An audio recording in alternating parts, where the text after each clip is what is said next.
Welcome to Wife Cheating Story. I hope you have an enjoyable and relaxing time listening. Let's get started. I used to believe a strong foundation could withstand anything until I watched my marriage crumble like cracked concrete beneath my feet. It started with late-night phone calls, expensive dresses she never wore for me, and whispers of errands that led somewhere else. Then came the proof, grainy photos of her sipping champagne with him, signing away our money like it was loose change. But if she thought I'd stand by and watch her dismantle our family, she was dead wrong. I built things for a living, and I knew exactly how to tear them down. She made her choice. Now, she'll pay the price. Before we begin, let me know where you're tuning in from down in the comments. And if you enjoy this story, don't forget to subscribe and turn on notifications so you never miss our next tale. Mornings in my house used to feel warm. Not just from the Denver sun that flooded through the kitchen windows, but from the easy rhythms my wife Natalie and I fell into after nearly 2 decades together. Lately, though, every beam of sunlight seemed to highlight a new crack, some subtle shift between us that I couldn't quite name. I first noticed something was off when I came downstairs that Wednesday, half asleep, expecting the usual smell of coffee and toast. Instead, I found Natalie scrolling through her phone at the kitchen island, hair and makeup already done like she was heading to some executive meeting. She wore a slim-fit navy dress I'd never seen before, a little too elegant for a normal day, unless she'd suddenly become the CEO of something overnight. "Morning," I said, rubbing a kink out of my shoulder. She lifted her gaze only briefly. "Oh, morning." Her tone was polite but not warm. In the old days, she'd stand up to give me a quick hug. Today she stayed perched on the bar stool, phone angled away from me. I took it as a sign she didn't want me peeking. Fine, I thought. We'd both been busy recently, her with volunteer work at some local charity. Me with the new construction project. Still, a little part of me bristled. Jake, our 15-year-old son, thundered down the stairs next. He mumbled a half-awake greeting, grabbed an apple from the bowl, then glanced at his mom. "Hey, you look nice," he said, in that teenage way that conveyed confusion more than praise. Natalie accepted the compliment with a thin smile. "Basketball practice today, right? You have a ride?" Jake nodded. "Coach wants me in early to run drills." He cut his eyes at me like he wanted to say something more, but grabbed his gym bag and hurried toward the door, shooting me a quick wave. Then Sophie, my 10-year-old, skipped in, hugging a battered notebook full of sketches. She set it on the table. "Dad, guess what? I need an empty cereal box for my science project. Miss Landry said we could build a solar system model with—" "That's great, Soph," I said, forcing a smile. "We can rummage through the pantry." Natalie stood to rinse her coffee mug, carefully avoiding my eyes. When I moved behind her, hoping for a good morning kiss, she twisted aside so subtly it almost looked accidental. But I felt the rejection in the space between us. She turned off the faucet. "I need to head out. Errands." "Errands," I echoed. Her bright turquoise eyes flicked up at me, and for just a second I thought I saw guilt or shame, but as quickly as it appeared, she blinked it away. "Yeah. Groceries, maybe pick up some things for the fundraiser next month." Sophie piped in.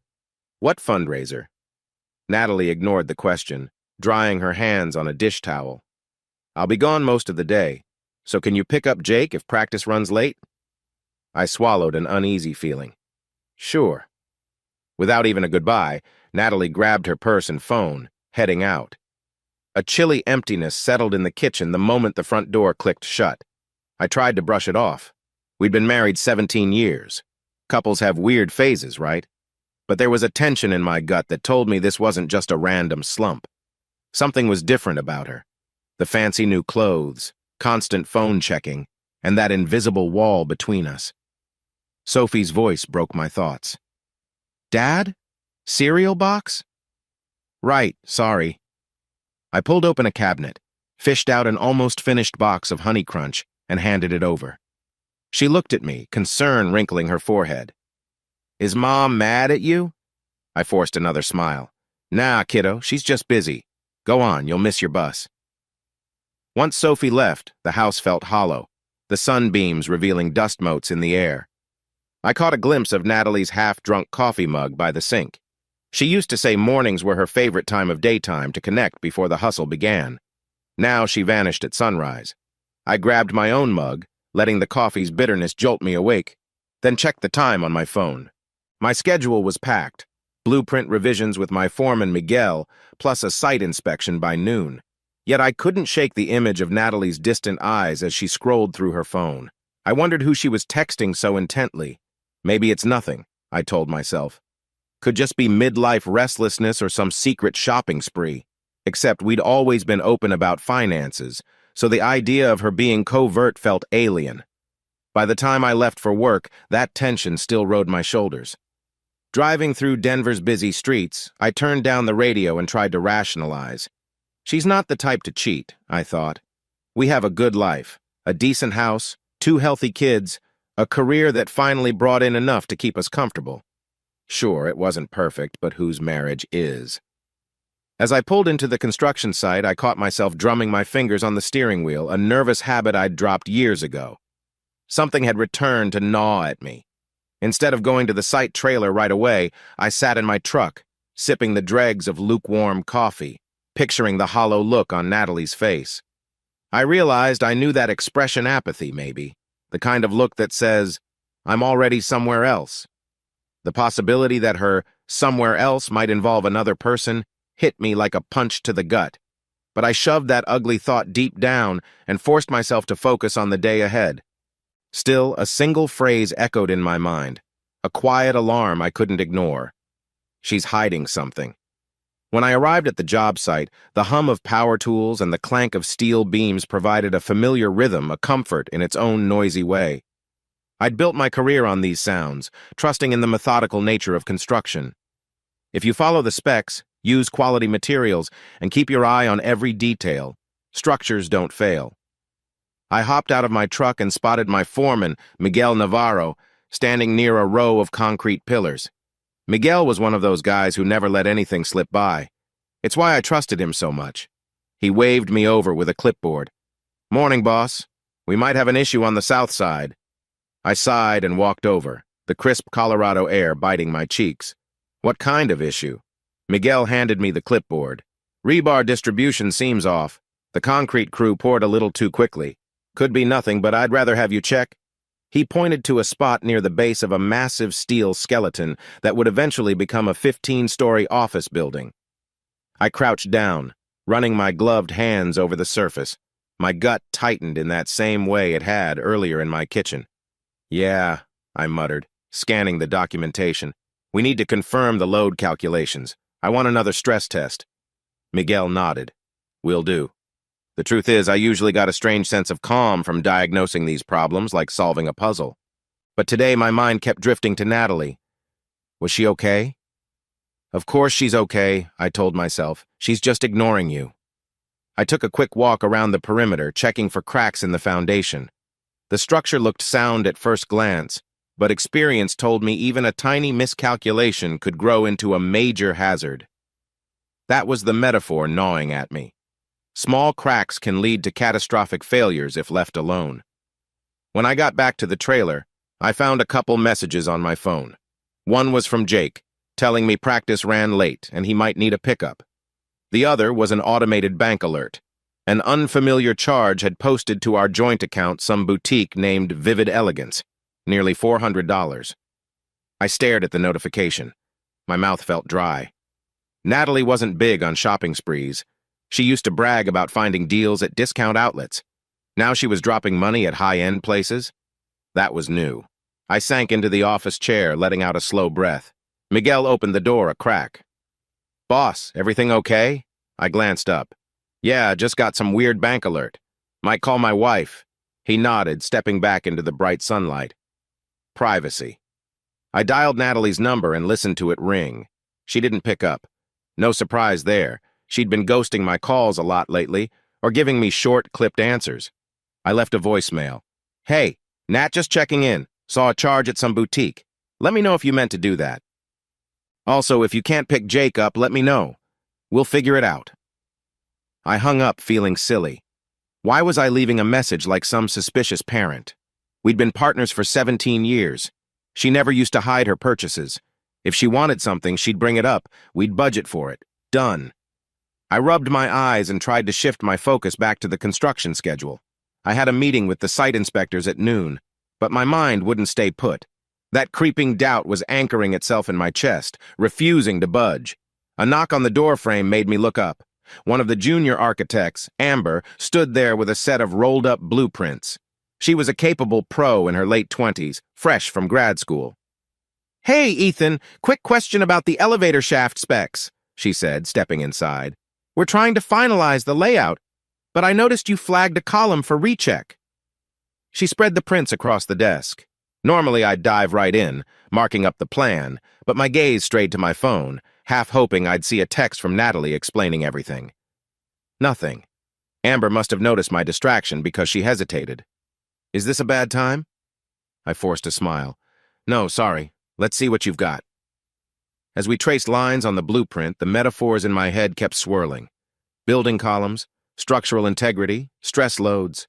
It's all about ensuring each piece can bear its share of the weight. If one part is compromised, you risk the entire project. Am I overreacting about Natalie? I wondered. Maybe I was reading too much into a credit card alert and some fancy dress. But then again, my gut told me otherwise, like that hairline fracture in a concrete slab. Minuscule at first, but eventually it can bring the whole house down. I walked Amber through the updated calculations, forcing myself to sound confident and thorough. The routine grounded me for a while. By the time we wrapped up, I managed to push aside the ominous feeling at least until lunch. When I stepped outside, I found Miguel by the food truck, reading something on his phone. "Boss, your wife tried calling me," he said, sounding puzzled. I stiffened. "What'd she say?" He shrugged. "Just asked if you were in a meeting, said she couldn't reach you. Wanted me to tell you she'd handle picking up Jake so you don't have to worry." My heart thumped. She hadn't called me back, but she called Miguel. "Thanks for letting me know," I said, trying to act casual. He studied my face. "Everything good?" I forced a laugh. "Yeah, sure. You know how it goes, just married stuff." Miguel nodded but didn't look entirely convinced. He might not have known the specifics, but he was sharp. When I went back to the trailer, I grabbed my lunch from the mini-fridge. It was just a turkey sandwich and some leftover chips, but I barely tasted them. My mind replayed the morning Natalie's distant glance, the unreturned call, the pricey boutique charge. I typed a quick text. "Thanks for taking care of Jake. Let me know if you need anything else. Love you." I hovered over the send button, eventually deciding to delete "love you." My stomach turned. Why was I hesitating? This was my wife, the woman who used to dance barefoot in our living room, the mother of our kids. Still, I replaced "love you" with "talk later" and hit send. Minutes passed. No reply. I tossed the half-eaten sandwich and busied myself with more blueprint checks. Yet the unsettled feeling in my gut refused to leave. It wasn't just the money or her ignoring me. It was the sense that the foundation of our marriage, once so solid, had a hidden crack. I'd built my entire life on the idea that if you work hard and stay honest, your house, both literal and metaphorical, will stand strong. But as I looked out the trailer's window at the steel skeleton towering above, I couldn't help but think, even the strongest structure can collapse if the fracture goes deep enough. That Friday night, the house felt emptier than usual. The sun had dipped below the Rockies an hour ago, and still no sign of Natalie. She'd texted me around 6, saying she was meeting a couple of friends for dinner downtown. It was now creeping past 9, and I was pacing the living room like some restless ghost. Jake was in his room, earbuds clamped tight, presumably watching highlight reels from the NBA or playing a mobile game. Sophie was hunched over the kitchen table, carefully gluing tiny styrofoam balls onto a cardboard platform for her solar system project. I tried to help her at first, but my mind kept wandering to Natalie's whereabouts. My attempts at conversation fizzled, so I retreated to the couch. I scrolled mindlessly through the news on my phone, eyes flicking to the clock every few minutes. At 9:30, a key rattled in the front door. I stood up, heart thumping. Why am I so nervous? She's just my wife coming home, right? Natalie stepped in, a whiff of perfume trailing behind her. She wore a sleek black dress, the kind you see in fancy restaurants downtown. She paused when she saw me standing there, hands on my hips. "Oh," she said, forcing a casual tone. "You're still up." I shrugged, trying to keep my voice steady. "Yeah, couldn't sleep. How was dinner?" She kicked off her heels. "Fine. The usual, just me, Lynn, and Samantha." I knew Lynn and Samantha, but something about the way she said their names sounded rehearsed, like she was ticking off a script. I bit my lip. "So you got back late. Everything all right?" She set her purse on the side table, rummaging through it for her phone. "Traffic was a nightmare. We ended up grabbing drinks after dinner, so I lost track of time." I didn't reply immediately, letting the silence form a small crack between us. Then I said, "You've been going out a lot lately." Her gaze snapped up, irritation flashing across her face. "Yeah, I needed it.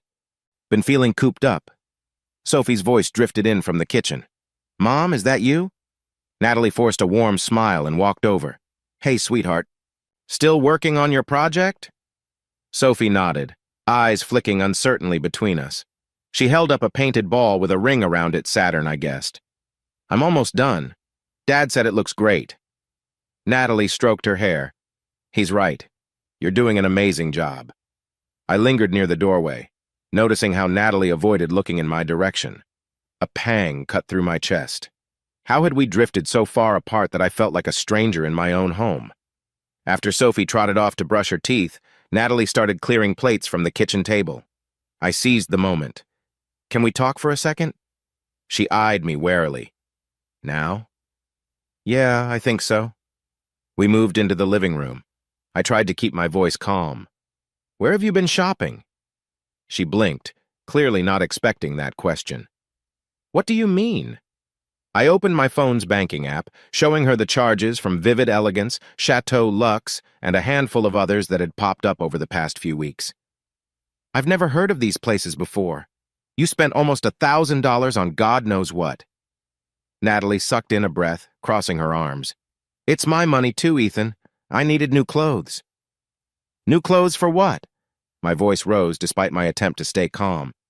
"You're at home most days or volunteering, and these are not small purchases, Nat." She bristled. "Why does it matter? We're not exactly broke, are we?" "That's not the point," I snapped. "We usually talk about big expenses." She rolled her eyes. "I don't have to justify every dime to you." A thick silence settled. Part of me wanted to back off, to keep the peace, but the other part, fueled by confusion and a sense of betrayal, pushed forward. "Is there something you're not telling me? You've been different lately. Distant. Always on your phone. Going out more. Expensive boutiques." Her gaze flicked away. "I told you I needed a break. I'm tired of living the same routine. It's like you don't even see me anymore." That stung, because ironically I felt more aware of her absence than ever. "So you hide everything now? Is that how you solve problems?" "Stop acting like I'm a criminal," she hissed. "I have the right to buy things without you jumping down my throat. God, Ethan, can't a wife have some independence?" The anger in her voice startled me. Natalie was always the calmer one, the peacemaker, but here she was, practically snarling. I tried to steady my breathing. "I'm not accusing you of anything, I just—" She cut me off, voice trembling. "I'm going to bed." Before I could stop her, she turned and hurried upstairs, leaving me alone with a swirl of unanswered questions. I dropped onto the couch, the tension in my chest radiating up into my temples. This argument felt bigger than money. It felt like a fundamental crack in our relationship. A moment later, I heard soft footsteps at the top of the stairs. Jake appeared, hoodie pulled up, earbuds dangling around his neck. "Everything cool, Dad?" I forced a half smile. "Just grown-up stuff, buddy. Nothing you need to worry about." He nodded slowly, but worry etched his features. "Okay. Good night." "Night," I said. After he disappeared back into his room, I let my head fall back against the couch cushions. My phone chimed with a notification, another email from a subcontractor about steel deliveries. Work. The one area of my life I still controlled. I typed a quick response to the sub, ignoring the gnawing pit in my stomach. Then I padded into the kitchen, flicked off the lights, and noticed Sophie's half-finished solar system project. A tiny ball labeled Mars had rolled off the cardboard. I picked it up, pressing it back into place, feeling oddly protective of that flimsy little planet. Because everything else around me felt like it was sliding away piece by piece. I didn't plan on driving to my brother Graham's office that late, but after that argument, I couldn't sleep. Around 9 the next evening, I found myself circling a block of older buildings in downtown Denver. Graham's law firm operated out of a converted Victorian house with squeaky floors and antique desks that felt more haunted mansion than modern legal hub. He was the youngest partner at Wheeler and Price, and while most folks his age would be out grabbing dinner or unwinding, Graham was notorious for working late. I parked, texted him a heads-up, then trudged up the stone steps.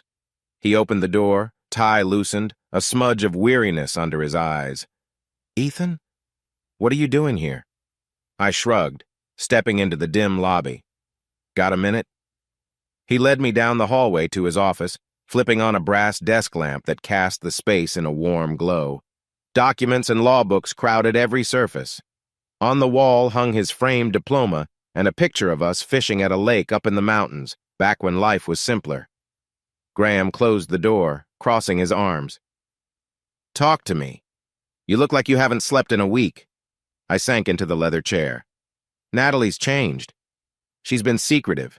She's blowing money at fancy boutiques, taking random trips out, ignoring my calls. We argued about it last night. She got defensive, said I was policing her spending." He frowned. "That's weird, man. Nat never struck me as the type for reckless shopping.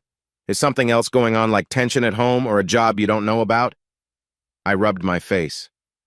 "I don't know. She's lying about where she goes, I can feel it.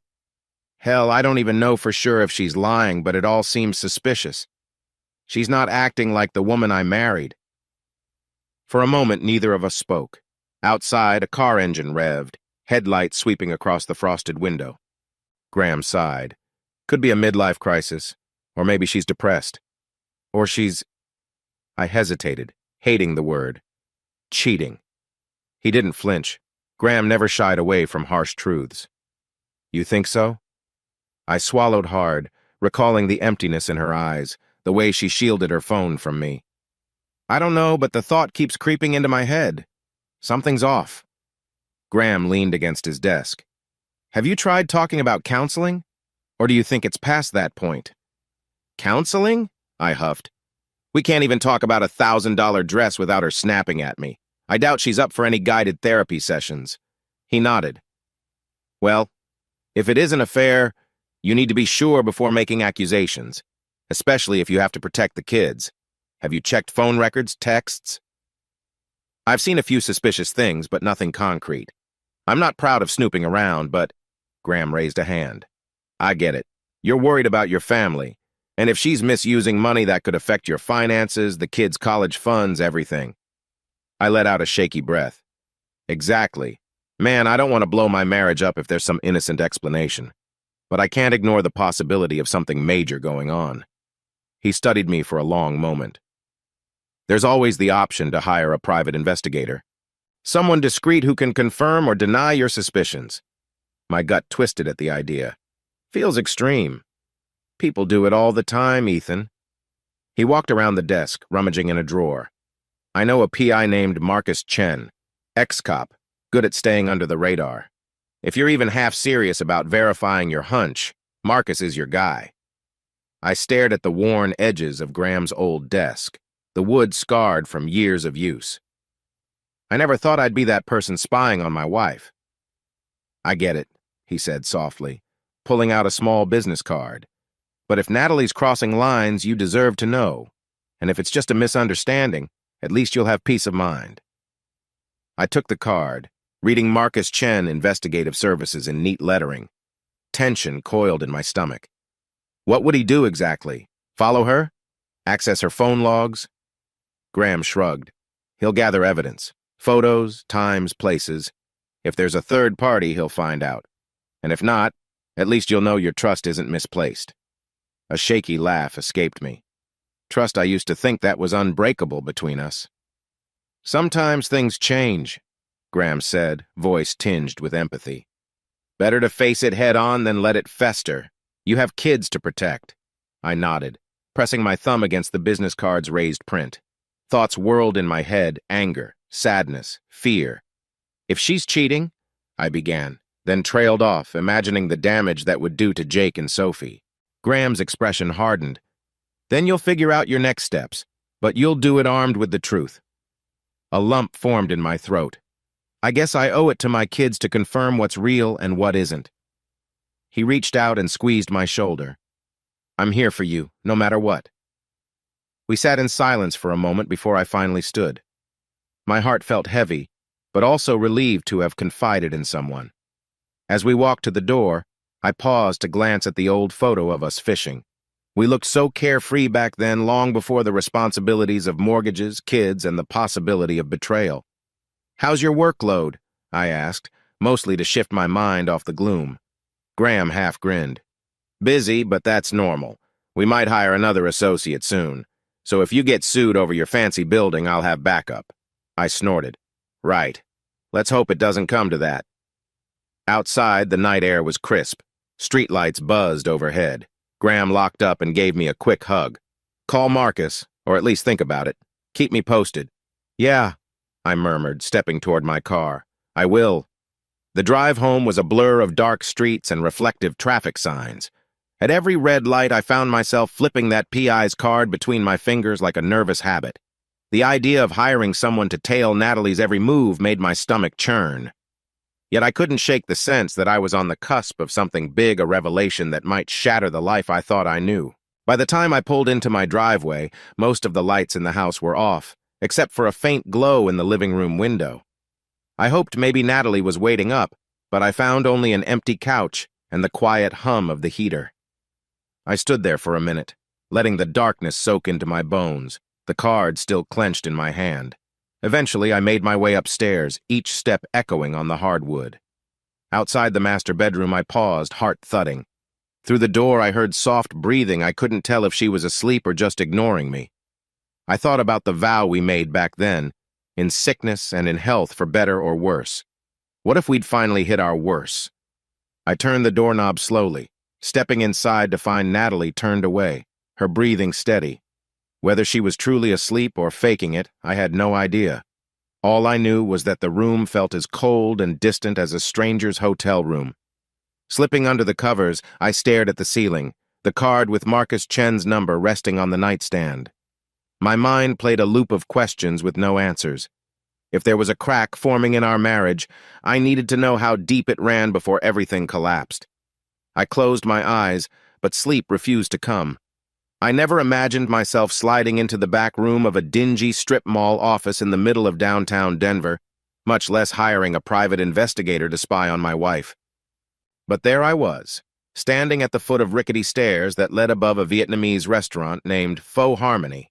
The aromas of star anise and simmering broth seeped through the walls. It should have been comforting, but I felt uneasy.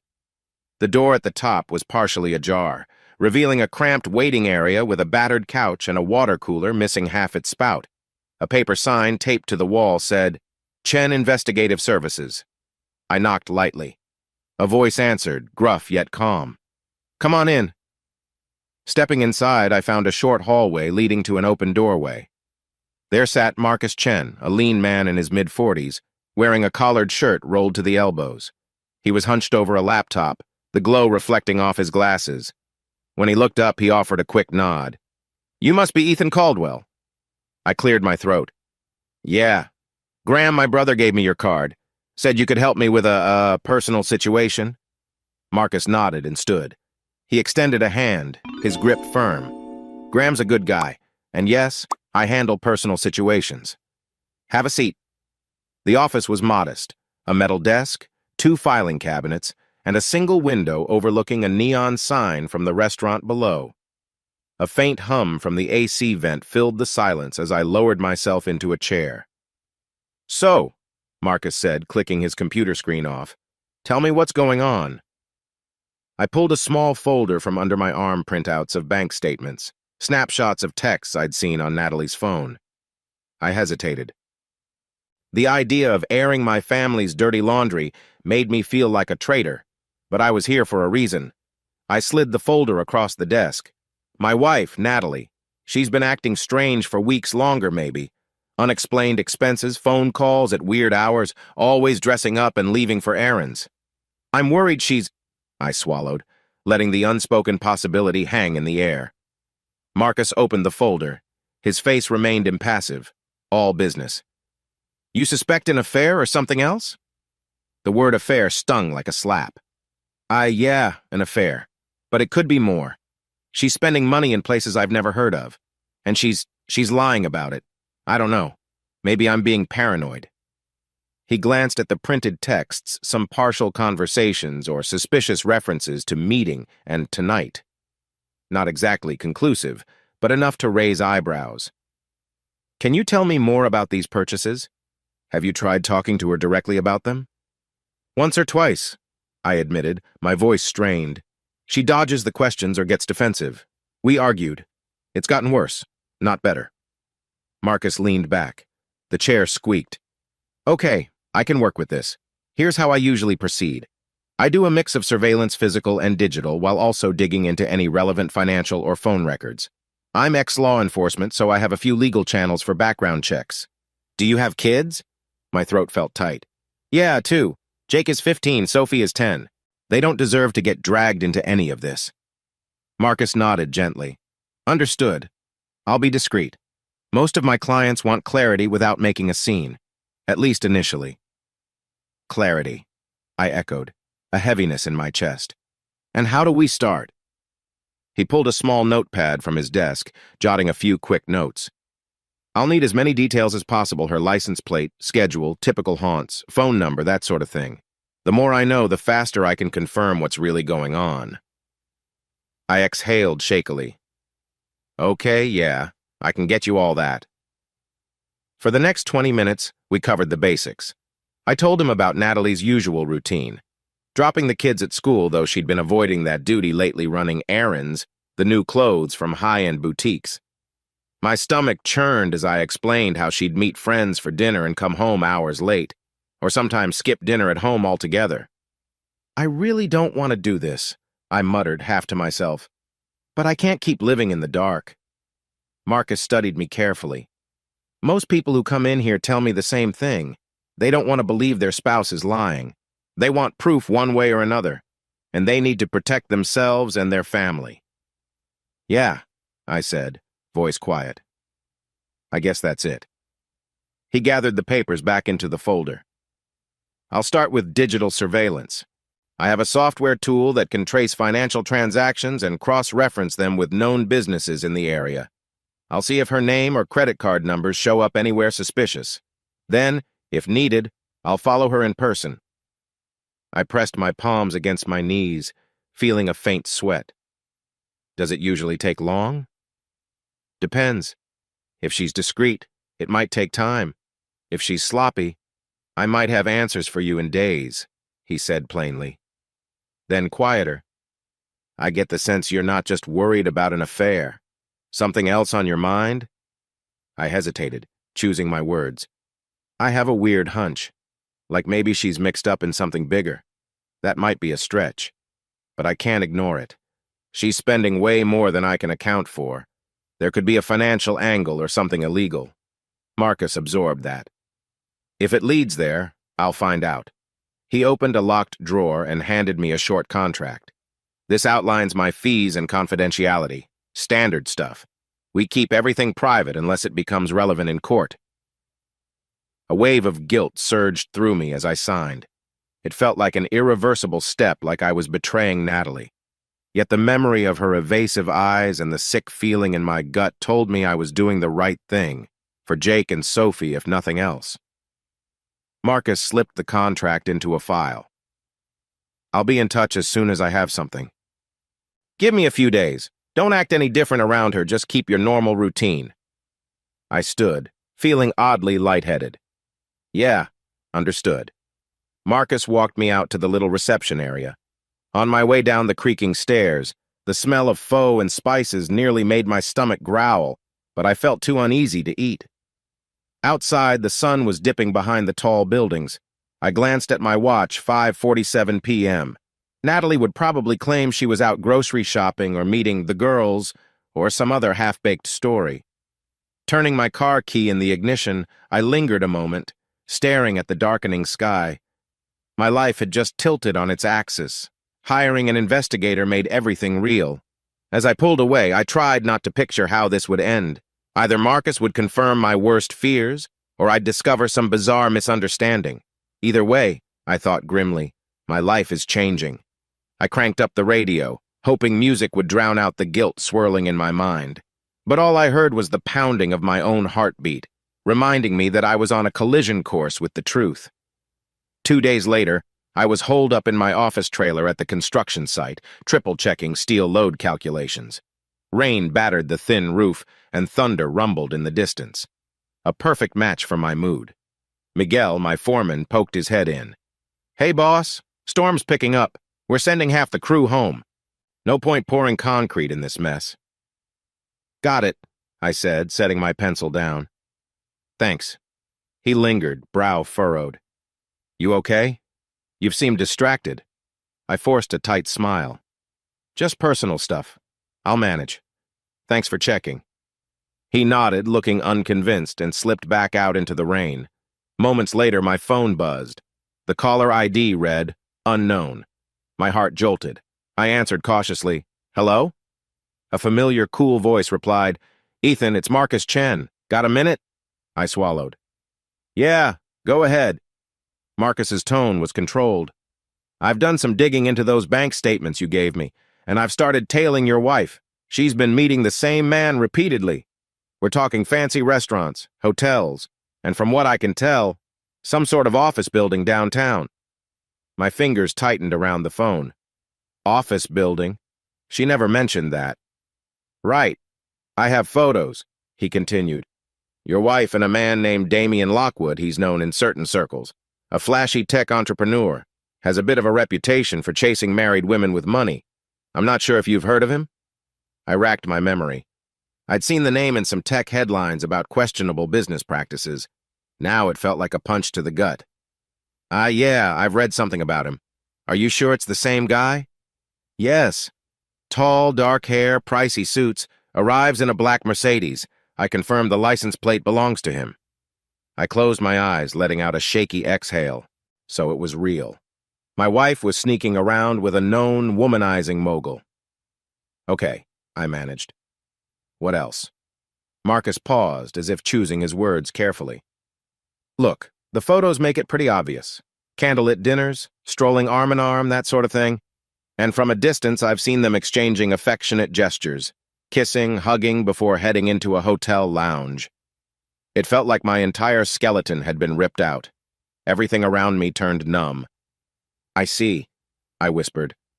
"I also uncovered rumors about Lockwood's business deals," he went on. "He lures investors, often people he's involved with, into questionable projects.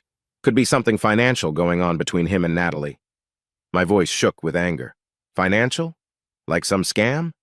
"Potentially. But I don't have proof yet, just rumors and partial leads." I forced myself to breathe. "Okay, keep digging. Send me the photos." Marcus promised to forward them soon. After we hung up, I stayed staring at the trailer wall. My eyes blurred with frustration, betrayal, and a simmering fury I'd never felt before. A beep on my phone signaled an incoming text. I opened the attachment. Grainy shots of Natalie outside a sleek high-rise, her arm linked with a man sporting a designer blazer. Another photo captured them in what looked like a dimly lit restaurant booth, leaning in intimately. I cursed under my breath, tears stinging the corners of my eyes. This was the woman I thought I knew inside and out. But she was off living a second life with some flashy opportunist, and it seemed she might be diving into shady financial waters to do it. A crack of thunder rattled the trailer. I slammed my laptop shut and stared at the blueprint plans scattered across the desk. The image of rebar and concrete crossed my mind foundations that, if compromised, could bring down an entire building. Right now, my own life felt like it was in that precarious state. For the rest of the afternoon, I tried to bury myself in work. Every ring of my phone set my nerves on edge. A few texts came in from Jake, letting me know basketball practice was canceled because of the storm. I told him to get a ride home with his friend and stay safe. Late in the day, the storm let up. I walked to my truck, stepping around puddles. My phone buzzed again, a text from Marcus with more details.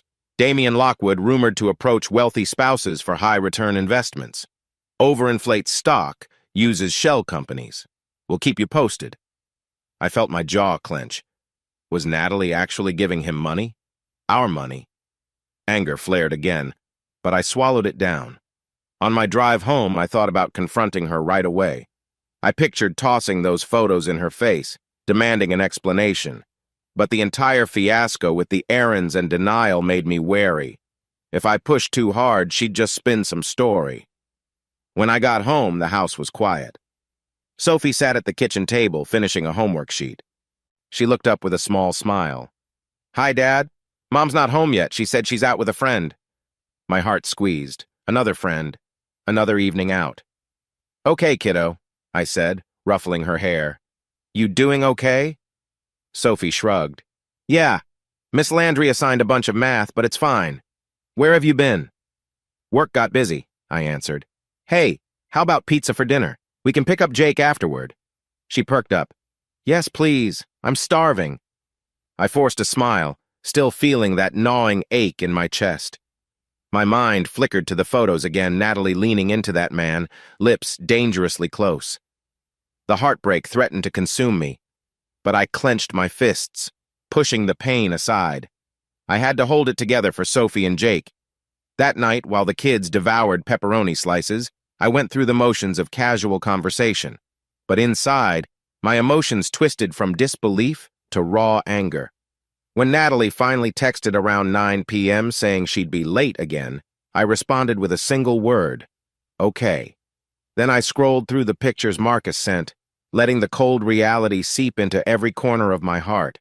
By midnight, I was lying in bed, wide awake, the phone clutched in my hand. My wife was cheating with Damian Lockwood, a man who seemed to prey on vulnerabilities. The scale of her betrayal overwhelmed me, but it also lit a slow-burning rage. This wasn't some fling in passing. She'd chosen to be with him over me, over our life, over everything we built. I stared at the ceiling, listening for the sound of the front door that never came. In that long stretch of darkness, I realized things would never go back to normal. Nighttime at the Caldwell house used to mean laughter over dinner, maybe a movie or board game if we felt ambitious. Now, it felt like half a family was missing. More often than not, Natalie disappeared out, leaving me with the kids and a growing sense of resentment. It was a Tuesday when I got home around 7. The day had been decent, no storms, and the crew made solid progress on the site. Still, I felt tension brimming under my skin, knowing new updates from Marcus could arrive any minute. As I parked, I noticed Jake dribbling a basketball in the driveway, flicking up jump shots at an imaginary hoop. We'd lost our old portable hoop in a spring hailstorm, but he still practiced, marking free throw lines with chalk on the asphalt. "Hey, bud," I greeted, stepping out of the truck. He paused, tucking the ball under his arm. "Hey, Dad, how was work?" "Fine," I said lightly. "Where's Sophie?" "She's in the backyard with her telescope. Something about wanting to see a planet alignment tonight." He grinned, though it faded quickly. Mom's not here." My chest tightened. Jake's voice carried a thread of bitterness that a 15-year-old shouldn't have. "She text you or something?" He shook his head. "No, she didn't say anything when she left." I nodded, patting his shoulder. "All right, you still good for dinner? I can grill something." "Sure," he mumbled, returning to his dribbling. I went inside, set my keys on the counter, and peeked out the back window. Sophie was perched on a small wooden stool, fiddling with a hand-me-down telescope I'd scored at a garage sale. She looked so earnest, scanning the sky like she was searching for hidden treasures. I felt a pang of guilt that her biggest constant was me. These days, Natalie rarely joined in on these stargazing sessions anymore. After tossing some burgers on the grill, I walked to the back porch. The evening air was mild, a soft breeze carrying the scent of fresh-cut grass. Sophie turned, beaming. "Dad, come look! You can see Jupiter so clearly tonight." I approached, peering through the scope. Sure enough, a bright speck shimmered in the dark sky, like a beacon. "Wow, that's amazing, Soph," she giggled. "I'm charting them in my notebook." Then her face grew serious. "Where's Mom?" The question hit me like a chill. "She's, out. I said, trying to keep my tone casual. Might be meeting friends for dinner. Sophie wrinkled her brow. She's been out a lot lately. I forced a smile. She has, but don't worry, everything's fine. The words tasted hollow. Her gaze drifted toward the telescope again. It just feels different, you know? Like Mom never sits with us anymore. I swallowed the lump in my throat. I know, I whispered. But hey, how about we do a father-daughter stargaze night soon? Just you and me, maybe Jake if he's interested. We can drive out where the city lights don't interfere. Sophie nodded, brightening a little. That'd be cool. Jake called from the porch. Dad, burgers are smelling pretty done. I ushered Sophie back inside. We all crowded around the kitchen table, munching on burgers and fries. It wasn't fancy, but I tried to inject some normalcy, asking Jake about basketball drills, encouraging Sophie to show off her planet chart. Beneath it all, a dull ache gnawed at me. Natalie should be here, I thought. This was our time with the kids, and she chose to vanish. After dinner, Jake retreated to his room to finish homework or watch sports clips, and Sophie wrapped up her star chart. I did the dishes, listening to the gentle hum of the dishwasher, waiting for the inevitable text from Natalie. Running late. See you tomorrow. At around 9, my phone buzzed. Instead of Natalie, it was a notification from Marcus. I ducked into the living room, phone in hand, while Sophie rummaged in the fridge for a snack.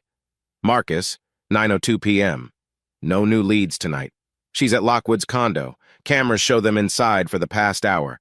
I'll update if anything changes. I sucked in a breath, fury flickering through me. She was with him right now. While Jake was practicing jump shots in the driveway and Sophie was looking for Jupiter, Natalie was with that man. I texted back, "Stay on it. Let me know." Then I deleted the messages, heart pounding. My reflection in the dark TV screen looked tense, older. Sophie poked her head in. "Dad?" I nearly jumped. Yeah. You sure everything's okay?" She held a cup of yogurt, worry etched in her eyes. "You look mad." I forced my expression to soften. "Just a work thing. Nothing you need to worry about." She gave a small nod, unconvinced, and headed upstairs. I stood alone for a moment, grappling with the storm inside my head. I wanted to protect my kids from the truth, but every day this charade was wearing me down. Part of me yearned to confront Natalie, openly demand she come clean, stop hurting the kids. But I realized if I tipped her off now, she might hide her trail or move money around in ways I couldn't track. She might gaslight me further, turning the blame on me. No, I needed more than a fight. I needed proof, an ironclad plan. Because if she was funneling our funds into Damien's scheme, that meant Jake and Sophie's future could be at risk. I can't let that happen, I thought, fists clenching. So I stayed quiet, pretended ignorance. By the time midnight rolled around, I was in my bedroom, flipping through a worn copy of some old thriller novel to calm my nerves. I barely registered the words on the page. My mind replayed Sophie's worried voice, Jake's disappointed shrug, and Natalie's utter absence. Around 12:30, headlights cut across the window. The front door clicked open, then shut. Soft footsteps padded through the hallway. She didn't come to the bedroom, maybe she crashed on the couch. I exhaled slowly, staring at the ceiling. The tension in the house felt thick enough to choke me. Tomorrow I'd get up, head to the construction site, and keep living this half-life. But at least I knew the truth, or a big chunk of it. She was with Damien Lockwood tonight, not just friends. The knowledge made me feel powerless and oddly empowered at the same time. I might have to play dumb for now, but that didn't mean I was sitting still. I had a plan forming a father's caution to protect my kids, to gather every last piece of evidence before I confronted her. Because deep down, beyond the heartbreak, a spark of determination glowed. This wasn't just about me being betrayed. It was about ensuring Jake and Sophie wouldn't suffer because of Natalie's choices. And that meant carefully, methodically preparing for whatever came next. I found myself standing in front of Graham's house on a humid Wednesday night, the soft glow of his porch light illuminating the modest brick exterior. A single cricket chirped by the bushes, filling the quiet neighborhood with a faint melody.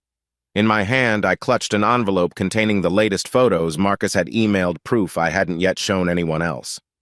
Graham opened the door, wearing jeans and a rumpled shirt, a phone pressed to his ear. He mouthed one sec and waved me in. The living room smelled of coffee and old books, a comfort from my childhood. He wrapped up his phone call and gave me a concerned look. "You look like you're about to face the guillotine. You okay?" I shook my head, placing the envelope on his coffee table. "Marcus found out who she's with, Damien Lockwood, and it's worse than I imagined." Graham let out a low whistle. "I've heard of him, tech guy with a questionable rep. That's not good."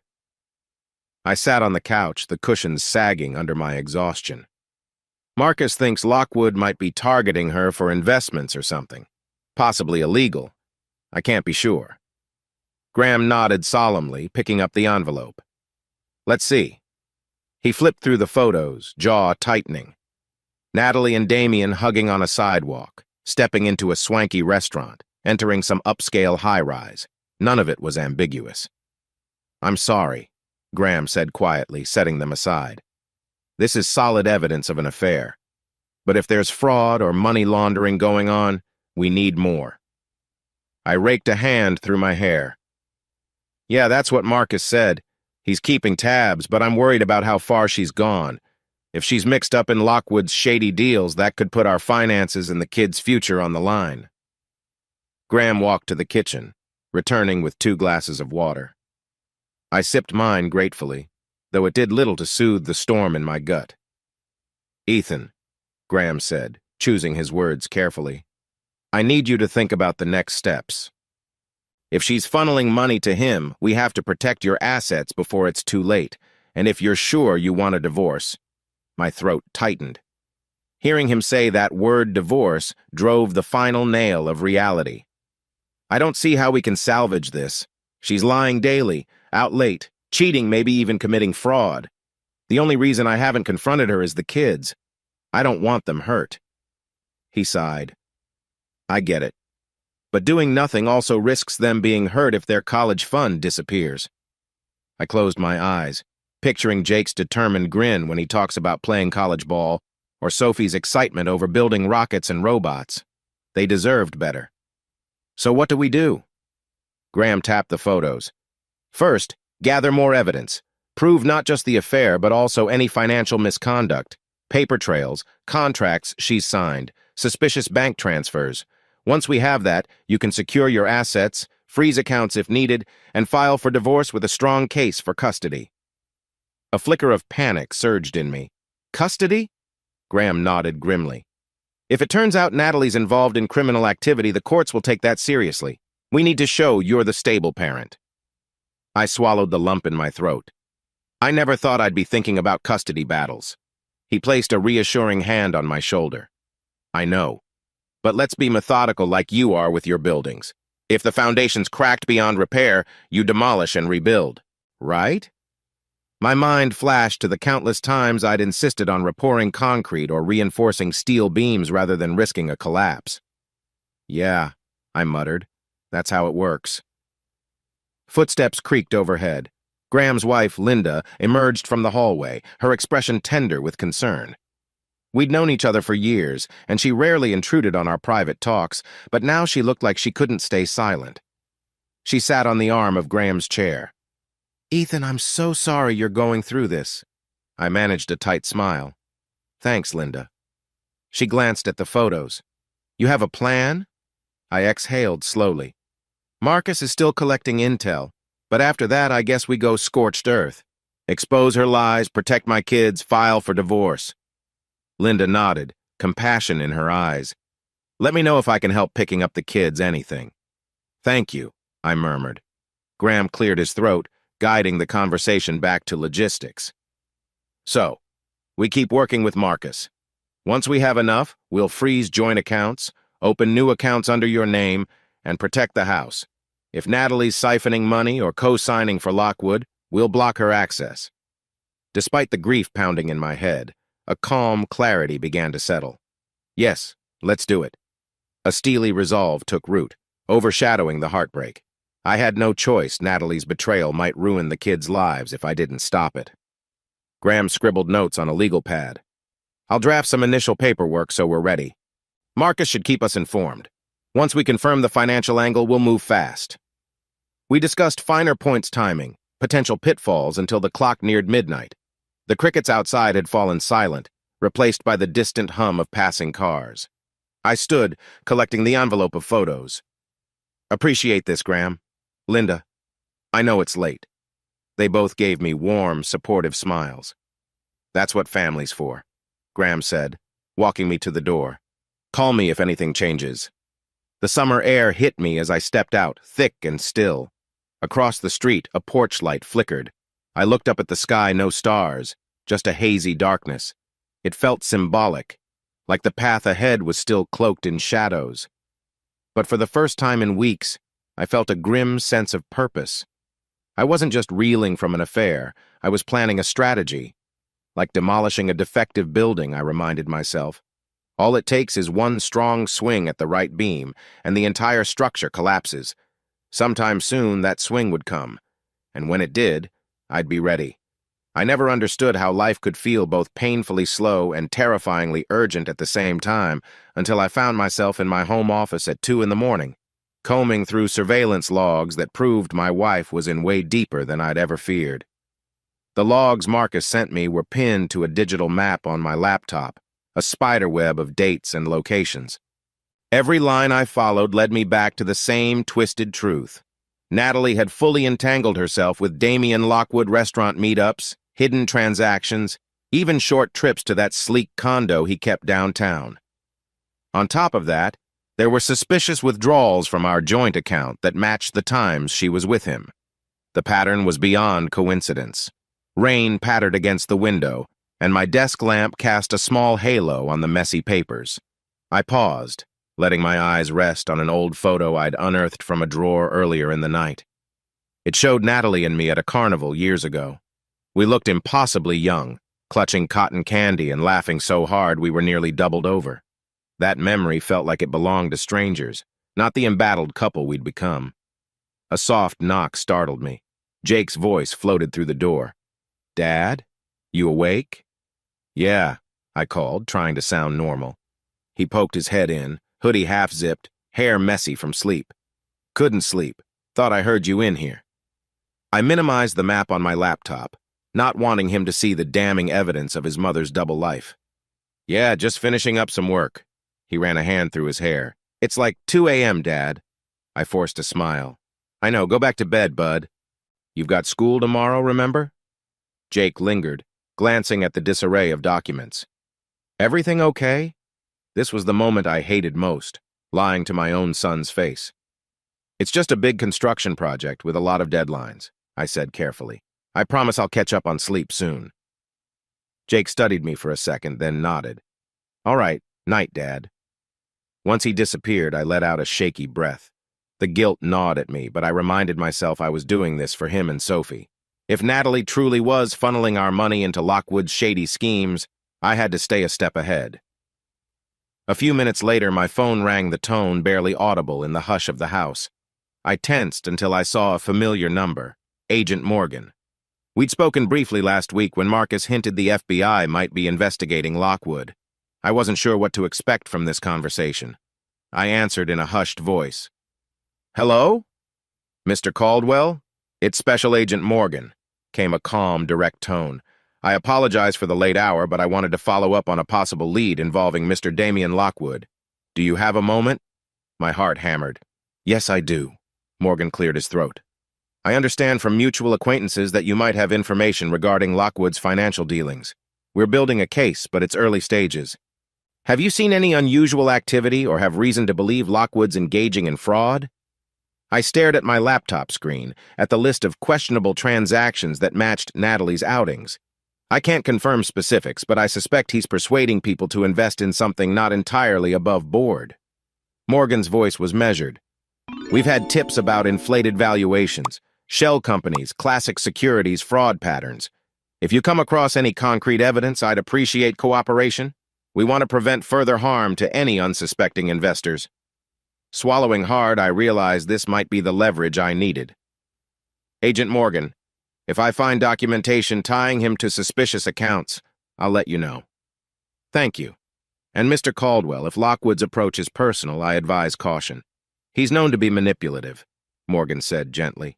"Take care of yourself." We hung up.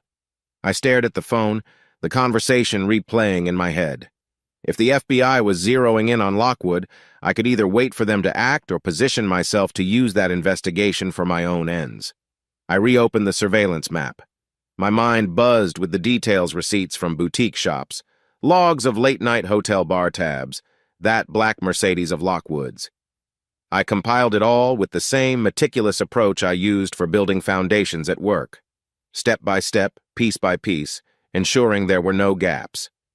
At some point, a memory intruded, a flashback to simpler times, when Natalie would curl up beside me, offering cups of hot cocoa after a long day. We'd dream about the future, the home we'd build, the trips we'd take with the kids. The ache of it twisted in my chest, threatening to derail my focus, but I couldn't let nostalgia sabotage me. The woman in those memories was gone, replaced by someone who lied every day and drained our accounts for a fraudster. I clicked through more digital logs, reminding myself of that cold fact. By the time I finally shut off the lamp, the first glimmers of dawn were peeking through the blinds. My phone buzzed again, this time a text from Marcus. "Got some new material from last night. We'll forward soon." I felt exhaustion tug at me, but also a dark surge of determination. The game was bigger than just confronting Natalie. Now I saw a chance to turn her betrayal and Lockwood's arrogance into something they couldn't escape. If the FBI wanted proof, I'd compile it in a tidy, airtight package, and if that proof also served to bring my cheating wife and her partner down in a very public way, so be it. I was done drifting, done reacting. It was time to plan. A week later, I found myself pacing in an old parking garage next to a swanky hotel lounge, heart thudding as I waited for the text from Marcus. The city lights shimmered above us, and I could see the hotel's neon sign blinking across the street. Natalie's car was already here, so was Lockwood's black Mercedes. I'd spent the last few days planting small seeds around the house, leaving sticky notes about late meetings, sending texts to my foreman about working late at the site, making sure Natalie overheard me on the phone with someone about a midnight deadline. The idea was to push her straight into Lockwood's arms, confident that I was too busy to notice. My phone vibrated. "Marcus, they're heading to the second-floor lounge. Be ready with the camera." A tightness formed in my chest. We were about to get the hardest evidence yet, Natalie signing documents that, from what Marcus overheard, might involve transferring large sums into Lockwood's so-called investment fund. This was the final puzzle piece. Exiting the garage, I crossed to a side entrance of the hotel. Marcus was standing near a potted palm, wearing an inconspicuous blazer. His phone was angled slyly, capturing footage. He gave me a curt nod. Quietly, we slipped into the lounge. It had marble floors, leather chairs, and gold fixtures, exactly the kind of place Lockwood liked to show off. Soft jazz played overhead, and well-dressed patrons sipped cocktails in dim corners. At a table near the back, I spotted them. Natalie in a tailored dress, Lockwood with his slick hair and confident grin. Papers lay on the table between them, a fountain pen glinting under the warm light. My stomach churned. She looked so comfortable, leaning in close as she scanned the documents. Marcus nudged me subtly. "I'll get the angle from behind," he whispered. "You circle around for any audio if possible." With my pulse hammering, I moved to a nearby table, half hidden by a decorative screen. My phone's camera was running in silent mode, pointed just enough to catch Natalie scrawling her signature. Lockwood's hand hovered over hers, guiding her to each highlighted line. The grin on his face made my blood boil. I inched closer, pretending to scroll on my phone. My heart threatened to pound out of my chest, but I forced myself to remain calm. Over the soft jazz, I caught snippets of their low conversation. "This ensures the funds are legally under Westmount Holdings, just sign here," Lockwood's slick voice. Natalie's hushed response. "You're sure this is safe? Ethan can't find out?" My grip tightened on the phone. Even though I'd suspected it, hearing her say it out loud was like a punch to the gut. She was actively hiding this from me, funneling our money into Lockwood's shell companies. Lockwood let out a low laugh. "Relax. Once the funds are locked in, no one can touch them except us. This is how we both get what we deserve." In that moment, I was torn between marching over to their table, flipping it in rage, and maintaining the ruse. Logic won out. I needed these final pieces of evidence. If I blew my cover now, I might lose the chance to prove the financial misconduct. Through the phone's screen, I saw Natalie press the pen to the paper again. Lockwood's smug expression was all I needed to fuel my resolve. I wanted them cornered, with no escape. A sudden move from Lockwood startled me. He glanced around, as if sensing he was being watched. Quickly, I lowered my phone, pretending to check a message. He scanned the lounge, but the soft lighting and clusters of patrons worked in my favor. Marcus had disappeared behind a row of high-backed chairs, presumably capturing another angle. My heart hammered. One wrong move, and we'd be caught. After a tense minute, Lockwood seemed satisfied no one was paying attention. He turned back to Natalie, murmuring something that made her smile. A small piece of me wanted to believe she looked conflicted, maybe even guilty. But no, she was leaning in, placing her hand lightly on his wrist as they talked. A wave of bitter sadness washed over me, but I swallowed it down. This was my plan, after all. You made your bed, Nat, I thought. Lie in it. Finally, they gathered the documents into a sleek folder, presumably the final signature pages. Marcus caught my eye from across the lounge and gave a slight nod. We had what we needed. I slipped out, returning to the parking garage. My legs felt shaky, and my lungs fought for air. Once in my truck, I let out a shuddering breath. The tension spilled out, leaving me feeling drained but also strangely triumphant. Marcus slid into the passenger seat moments later, phone in hand. He exhaled. Got everything. Clear shots of her signing. Good audio on your end? I nodded, not trusting my voice. He studied my face. You did good. I know that had to be tough. It was, I managed. But we needed the proof. Marcus's expression shifted to something more resolute. This is beyond an affair. She's investing in Lockwood's likely fraudulent operation. That's big trouble for her if it comes to light. I gazed at the glowing city skyline beyond the parking deck. And it will, I said quietly. I'm going to make damn sure of it.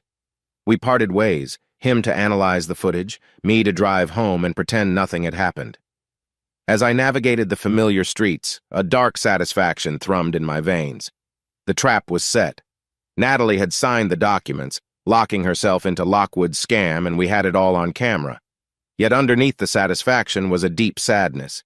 She signed away everything, I thought, fighting the stinging in my eyes. She'd chosen a con man over our marriage, over our children's future. But sorrow wouldn't stop me. Because now I wasn't just a scorned husband, I was the architect of her downfall, meticulously building the framework for a reckoning she couldn't escape. The next morning I woke before dawn, mind buzzing with the previous night's images. Natalie, pen in hand, forging a path for our money to vanish into Lockwood's pockets. Instead of confronting her, I grabbed my jacket and headed out, determined to take the next crucial step, protecting Jake and Sophie no matter what happened next. By 7, I was at River City Bank, sipping mediocre lobby coffee. The bank manager, Carla Bennett, had been a long-standing friend of mine, more of a friendly acquaintance, really, but we'd known each other since I first opened accounts here. She offered a sympathetic tilt of her head when I explained I needed to set up a new personal account and a trust. I can expedite this, Ethan, she said quietly, guiding me toward her office. But if you don't mind my asking, is something going on with your joint account? I forced a small smile. Just standard measures. Want to ensure the kids' college funds are locked in, separate from any other transactions. Carla was no fool, but she didn't pry further. She handed me a set of forms, walking me through the trust setup. I planned to name Jake and Sophie as beneficiaries, controlling it so Natalie couldn't pull a penny out. My chest felt tight as I signed the final line. I shouldn't have to do this, I thought bitterly. But I reminded myself what was at stake. If Natalie had already poured thousands into Lockwood's venture, there was no telling how much more she might siphon. Later, I headed to a corner booth in a nearby cafe to meet Graham. He arrived with his briefcase, tie slightly askew. Busy morning? He asked, sliding in across from me. You could say that. I showed him the new trust documents and account paperwork. The kid's future is safe, at least.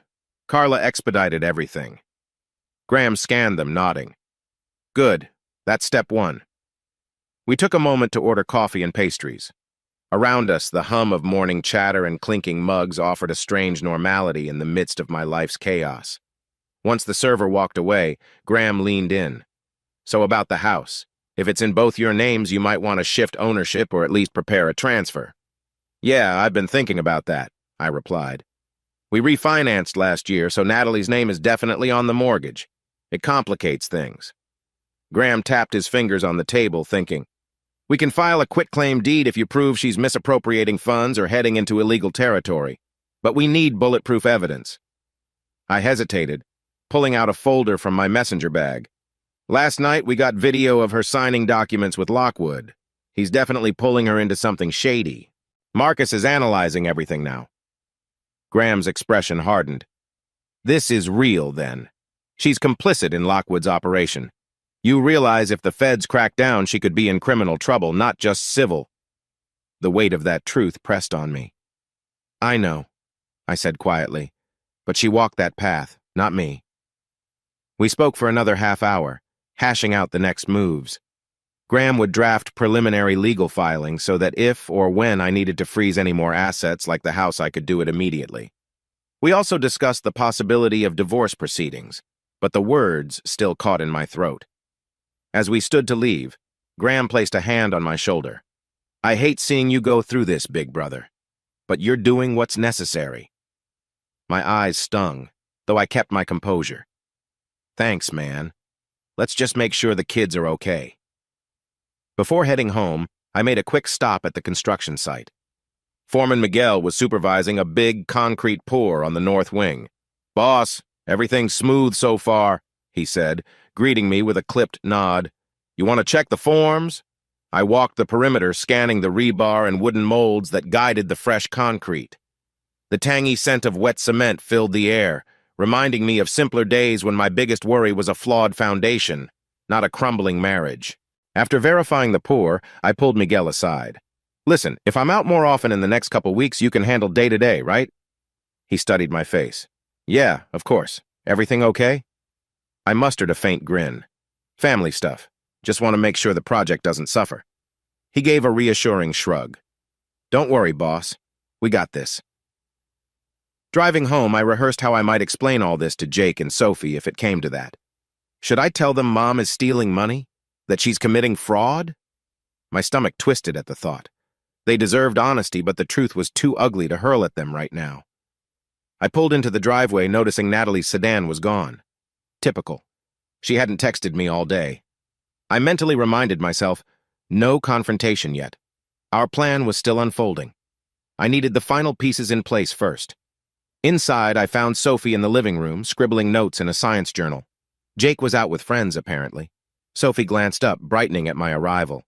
Dad, is it true the foundation of the City Plaza building cracked last year? She asked, eyes wide with curiosity. I blinked, momentarily thrown by the question.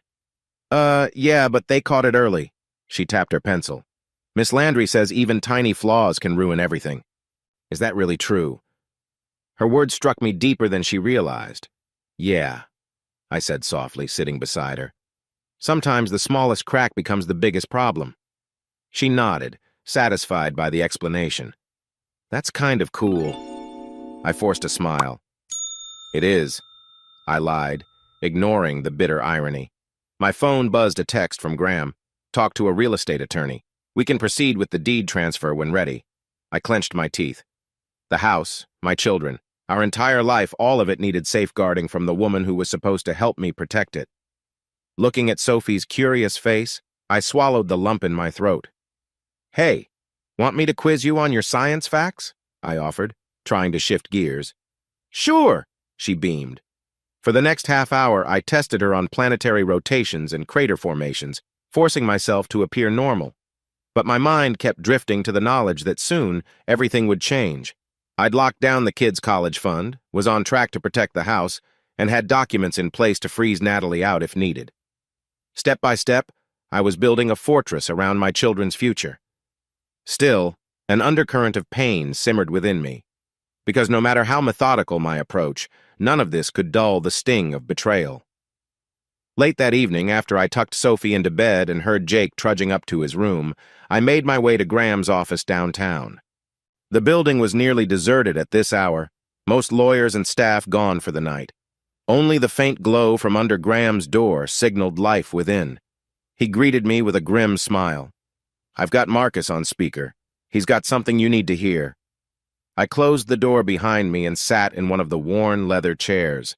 Across from me, Graham's desk was cluttered with folders, manila envelopes, and legal notepads. My stomach churned at the sight this was the arsenal of paperwork we'd use to dismantle Natalie's new world. Marcus's voice came through the speakerphone. "Ethan, you there?" "I'm here." "All right, so I've compiled everything from the last few weeks into a single dossier," he explained. "Photos, bank records, phone logs. I also transcribed the audio from that lounge meeting, and it's pretty damning. Natalie explicitly mentions transferring funds behind your back. It's clear Lockwood's orchestrating some sort of investment fraud." My chest felt hollow, even though I'd known the truth. Hearing it laid out so plainly still stung. "So it's official. She's in bed with a criminal." Marcus sighed. "Yeah, I'd say so. Now, about the FBI angle, Agent Morgan hinted they'd welcome any evidence tying Lockwood to fraud. This definitely qualifies." Graham nodded, tapping a pen against his notepad. "Which means we can approach them, or we can wait until we have everything prepped for a more dramatic reveal." I shifted in my seat, considering. I don't want to just hand them half-formed evidence. If we do that, Natalie might worm her way out, or Lockwood might bury the trail. I need a guarantee they both go down. Marcus's tone was cautious. "There's risk in waiting. They could catch wind we're onto them and vanish assets or try to pin blame on Natalie entirely." I leaned forward, pressing my palms together. "Which is why we finalize our own plan first. We expose them publicly so there's no chance to hide or deny. Then the FBI can swoop in with everything I give them." A low hum of tension filled the room. Graham broke it by clearing his throat. "That means we'll need every piece of evidence in an ironclad format. Documents, timestamps, photos, witness accounts. We'll basically be setting up your case for both the feds and the divorce court." "Exactly," I said, my voice hollow. I hated talking about divorce like it was inevitable, but I knew it was. Marcus continued, "I've got a comprehensive dossier ready. I'll bring a physical copy to your place plus digital backups in case anything gets lost. But once we go public, it'll be a bombshell." My stomach nodded. "That's what we want." Graham flipped open a file. "Here's the timeline, Ethan. We gather the final statements from the bank Carla's processing them, right? Then we coordinate with the process server to hit Natalie and Lockwood with legal notices at the perfect moment." I rubbed my temples, a migraine threatening to bloom. "Public confrontation, right?" "Right," Graham said. "We do it in a setting where Lockwood can't pretend it's private business. Everyone sees. The humiliation alone might force him to cut her loose and talk to the authorities, or try to blame her." Marcus let out a breath over the phone. "Either way, the point is that the truth comes out and neither can hide. Ethan, you sure you want it that way? It'll be messy." I gazed at the scuffed wooden floor, the swirl of heartbreak and fury pulsing in my veins. "Yes," I said, voice raw. "She betrayed me and our kids. He used her for some con. They don't deserve quiet negotiations behind closed doors." No one spoke for a moment. Then Graham placed a comforting hand on my shoulder. "We'll stand by you," he murmured. Marcus added, "I'll finalize the collection of phone logs tomorrow. By the time we're done, we'll have every conversation, every purchase, every piece of ammo we need. Then we'll just pick the moment." My throat felt tight, but I forced down the emotion. "Thanks, Marcus. I appreciate it." After we hung up, Graham shuffled some papers, pulling out a couple of old family photographs. One showed me and Natalie at our wedding, wide smiles on our faces. The other was a Christmas shot from years ago with Jake in a Santa hat and Sophie hugging a stuffed reindeer. "You left these at my place last week," he explained, handing them to me gently. I stared at the images, a flood of memories rushing in. The vows we made, the laughter we shared. Had it all been a lie, or had she just changed over time? Was I partly to blame for not seeing it sooner? A flicker of doubt gnawed at me, but I reminded myself of the images from last night, Natalie signing away our money with Lockwood leaning over her shoulder. That was the new reality. Clutching the photos, I exhaled slowly. I hate that it's come to this, but I can't pretend anymore. Graham nodded. "You're doing the right thing for your kids." I slipped the photos into my jacket pocket, pushing away any lingering sentimentality. We have everything we need, right? He gave a solemn nod. Almost. I'll finish drafting the legal documents for your public confrontation. Then it's just timing. I stood, shaking off the heaviness. Let's get it done. Let's finish this. Walking out of Graham's office into the empty corridor, I felt a hush settling around me, like the stillness before a storm. Soon, I'd unleash everything we'd built, the evidence, the financial logs, the photographs that would leave no room for denial. But as I stepped onto the dark street, the weight of the old wedding photo pressed against my chest. It was a reminder of what I'd lost and a warning of what I still had to protect, because once the demolition day arrived, there'd be no going back. I just hoped I could salvage something meaningful for me and the kids from the wreckage. I felt my pulse hammering in my ears as I stood just inside the entrance of Le Savoy, the high-end restaurant infamous for its crystal chandeliers and hushed atmosphere. This place was all polished marble floors, low conversation, and a wall of tinted glass overlooking the city lights. Word on the street was that Damien Lockwood loved to entertain here, flashy enough to impress clients, discreet enough to handle shady deals. Tonight, though, was different.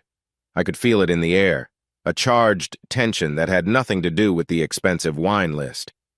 At a table in the center of the dining area, I could see Damien and Natalie, leaning in close over a pair of champagne flutes.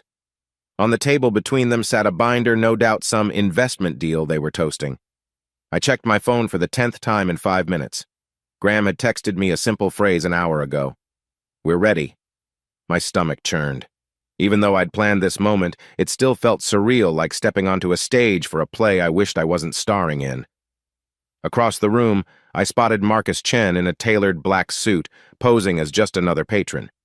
His calm nod confirmed he was recording everything. Hidden cameras in his glasses, or maybe tucked in a jacket button. I didn't know the exact details, only that he was capturing the scene from multiple angles. Just as I started to move, Logan, the process server Graham had hired, slipped through the restaurant's main doors. He was mid-30s, tall, with a confident stride that suggested he'd done this kind of dramatic serving before. He carried a slim manila envelope and scanned the room until he found me near a carved wooden divider. I gave a small, almost imperceptible signal toward Damien and Natalie's table. Logan nodded, making his way through the maze of hushed conversations and waiters carrying silver trays. My heart pounded so loud I thought the entire restaurant might hear it. Damien looked smug tonight. He wore a dark tailored suit, his hair slicked back. Natalie was dressed in a red cocktail dress that clung to her figure, laughing at something he whispered. Their champagne glasses caught the glow of the chandelier. I felt a flash of bitter anger. Those were the same kind of glasses we used on our anniversary, once upon a time. Logan approached their table with professional cool. "Natalie Caldwell?" he asked, voice resonating in the quiet space. Natalie blinked, surprise coloring her features. Damien frowned, clearly annoyed at the interruption. "Who's asking?" he demanded. With a measured calm that rivaled any courtroom drama, Logan set the envelope on the table. "Mrs. Eo." "Caldwell, you've been served." He spoke loud enough for nearby diners to catch every word. "Divorce papers and legal documentation regarding potential fraud charges." The ripple of gasps in the restaurant spread like wildfire. Wine glasses paused mid-sip, forks halted over plates. Damien's smug grin vanished in an instant. Natalie's face went so pale I worried she might pass out. Every eye in Le Savoy was on them. Damien tried to laugh it off, though the sound came out strangled. "This must be some mistake," he said, reaching for the envelope.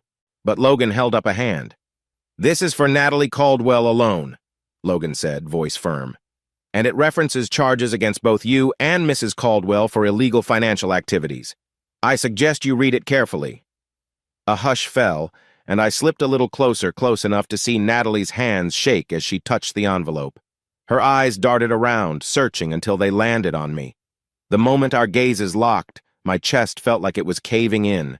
She looked betrayed, terrified, furious, all at once. Damien leaned back, trying to mask his panic. He forced a tight smile. "Ethan," he called, as though seeing me across the room for the first time. "Care to explain this charade?" The underlying tremor in his voice betrayed him. I approached, ignoring the curious stares and the frantic hush that settled over the onlookers. "Not a charade," I said, keeping my voice steady. "It's just the truth, served publicly so nobody can spin it into a lie." I was aware of phones being lifted discreetly, diners recording or snapping photos. Gossip in real time. Natalie stood up so quickly her chair screeched. She pressed the envelope against her chest, whisper shouting, "Ethan, what have you done?" My jaw tightened. "What I had to," I replied simply. Damien exhaled a shaky breath and glared at me, clearly wishing I'd vanish. "This is a private dinner, Caldwell. You've crossed a line." I barked a humorless laugh, noticing how his bravado faltered. "Private? No, Damien. You made it public the second you stole from my family." I gestured toward the stunned diners, the silent waitstaff. "Now everyone sees who you really are and who Natalie chose to be." She shook her head, tears threatening to spill. "You can't do this," she whispered, voice cracking. "Not like this." I thought of Jake and Sophie, the lies and missed dinners, the bank accounts drained without any explanation. My anger surged, but I forced composure. "Actually," I said quietly, "I can." Logan cleared his throat, stepping forward again. "Mrs. Caldwell, you should read the first pages. There's evidence of fraudulent activity tied to Mr. Lockwood. The courts will want your statement." A murmur spread among the guests. I caught bits of conversation. "Fraud? Lockwood Investments? She's his mistress, right?" Damien's face flushed red. He pushed back his chair, reached for his wallet as though he might pay the check and flee. But it was too late. The damage was done. Half the restaurant was filming, capturing every tremor of Natalie's hand, every bead of sweat on Damien's brow. The hush of refined dining had turned into a spectacle. Natalie clutched the envelope, tears spilling down her cheeks now. "Ethan, please, let's talk about this away from—" She swept her gaze around the room, voice trembling. I shook my head, controlling the swirl of conflicting emotions. "We'll talk at home," I said, stepping back. "But I'm done letting you hide what you've been doing. Enjoy the meal if you can." A stark silence fell as I turned and walked away, heart pounding like I'd run a marathon.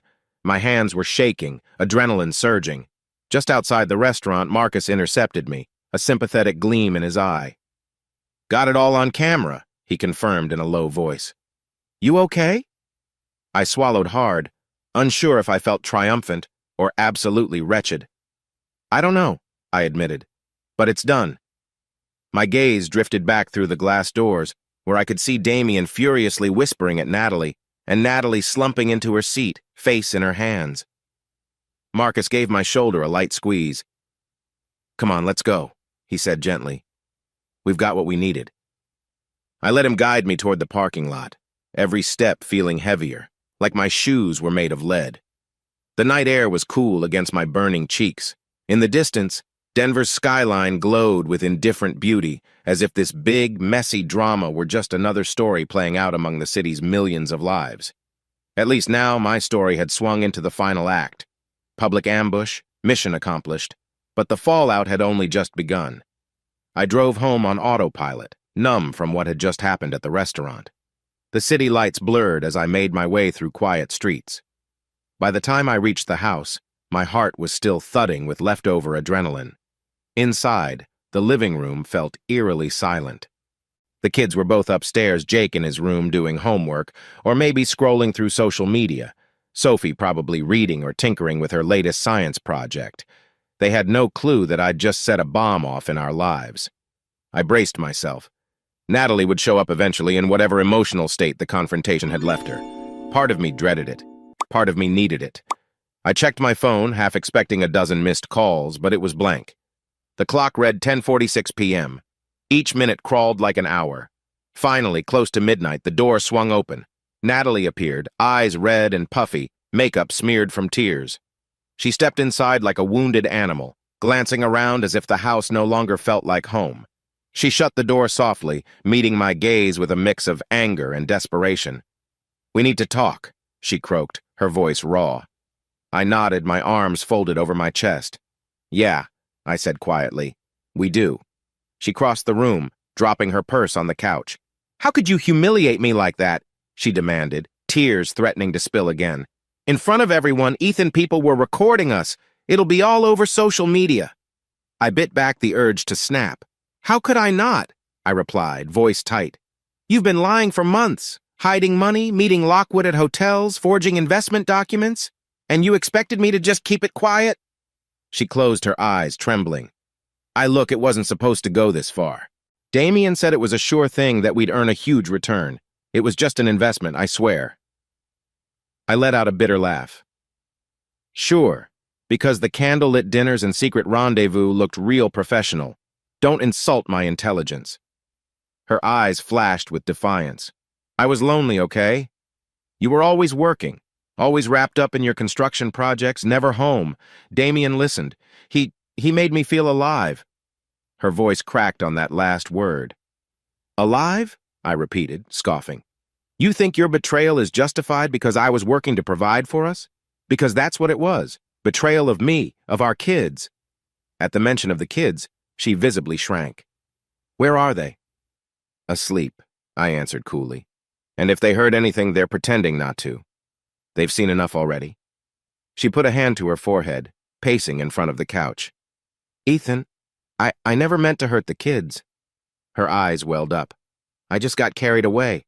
Damien promised so much, said I deserved more than this routine life. My stomach churned.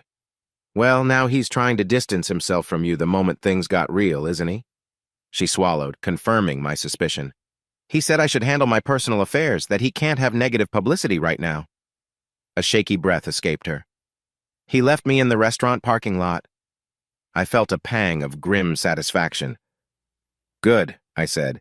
He used you, Nat, and you used me. And congratulations. She stepped closer, voice urgent. But we can fix this, right? Please. Ethan, tell me we can handle this privately. I'll return any money that's left, pull out of Lockwood's fund. Just don't drag me through court. Don't make the kids hate me.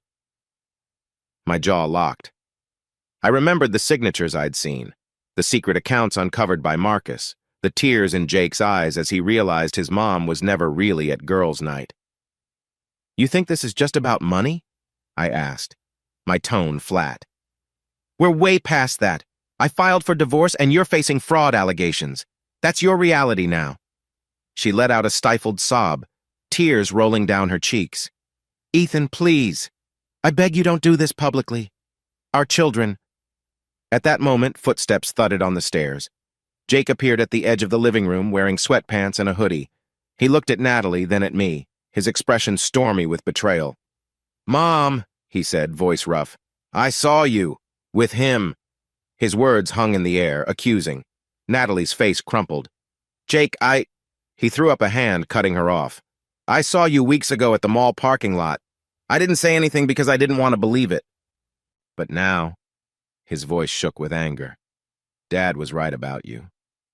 He turned to me, tears welling in his eyes. You're divorcing her? I nodded slowly, my chest aching. I have to, son. Natalie reached out toward Jake, but he backed away. I'm sorry, baby. I'm so sorry, she whispered, voice quivering. Jake's eyes were full of pain. No. You broke this family. I can't even look at you right now. He spun around and ran upstairs, footsteps echoing until his door slammed. Natalie stood frozen, trembling so hard I thought she might collapse. Before either of us could speak, a soft sob came from the hallway Sophie, peeking around the corner with wide, tear-filled eyes. The sight of her crushed me. Sweetheart, I murmured, stepping toward her. She recoiled, looking at Natalie in confusion. Then she darted back upstairs without a word. Natalie let out a shattered cry, pressing her face into her hands. Ethan, do something, she choked. Don't let them hate me. I clenched my fists, heartbreak mingling with fury. They don't hate you, they're hurt. You chose Lockwood over them, over us. Now you deal with the consequences. She sank onto the couch, tears staining her cheeks. Where am I supposed to go? She whispered. I grabbed a spare pillow and blanket from the closet, throwing them on the armchair. I don't care, I said bluntly, my voice hollow. But you're not sleeping in our bedroom. Tomorrow we'll figure out the rest, but for tonight you stay away from the kids. I won't let you hurt them anymore. She looked at the pillow, then back at me with hopeless eyes. "Ethan." "That's final, Natalie," I snapped, turning away before the sheer sadness in her face could break me. I trudged up the stairs, leaving her sobbing in the living room. Outside Jake's door, I paused, listening. Inside, I heard muffled sobs, but I couldn't bring myself to intrude. In Sophie's room, she'd locked the door, and the only sound was quiet sniffles. My heart broke for them both. Their illusions about their mother had shattered in one brutal night. Finally, I went to the master bedroom, locked it, and collapsed onto the bed. Staring at the dark ceiling, I felt numb, empty, outraged, all at once.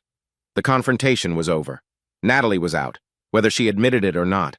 Our home was now a battleground of heartbreak. The house felt like it had grown colder, each breath tight in my throat. I knew the real avalanche of legal and emotional fallout was about to begin. Tonight, the illusions died. Tomorrow, we'd face what remained. The next week felt like an unending carousel of lawyers, court dates, and FBI inquiries. It was as if the second Natalie was served those divorce papers in public, 1,000 doors flew open, none of them leading anywhere good for her. Graham and I spent hours in his office, going through every shred of evidence. Photos of Natalie with Damien, bank statements showing shady transfers, recorded conversations thanks to Marcus. My stomach churned every time I saw her signature on Lockwood's fraudulent documents.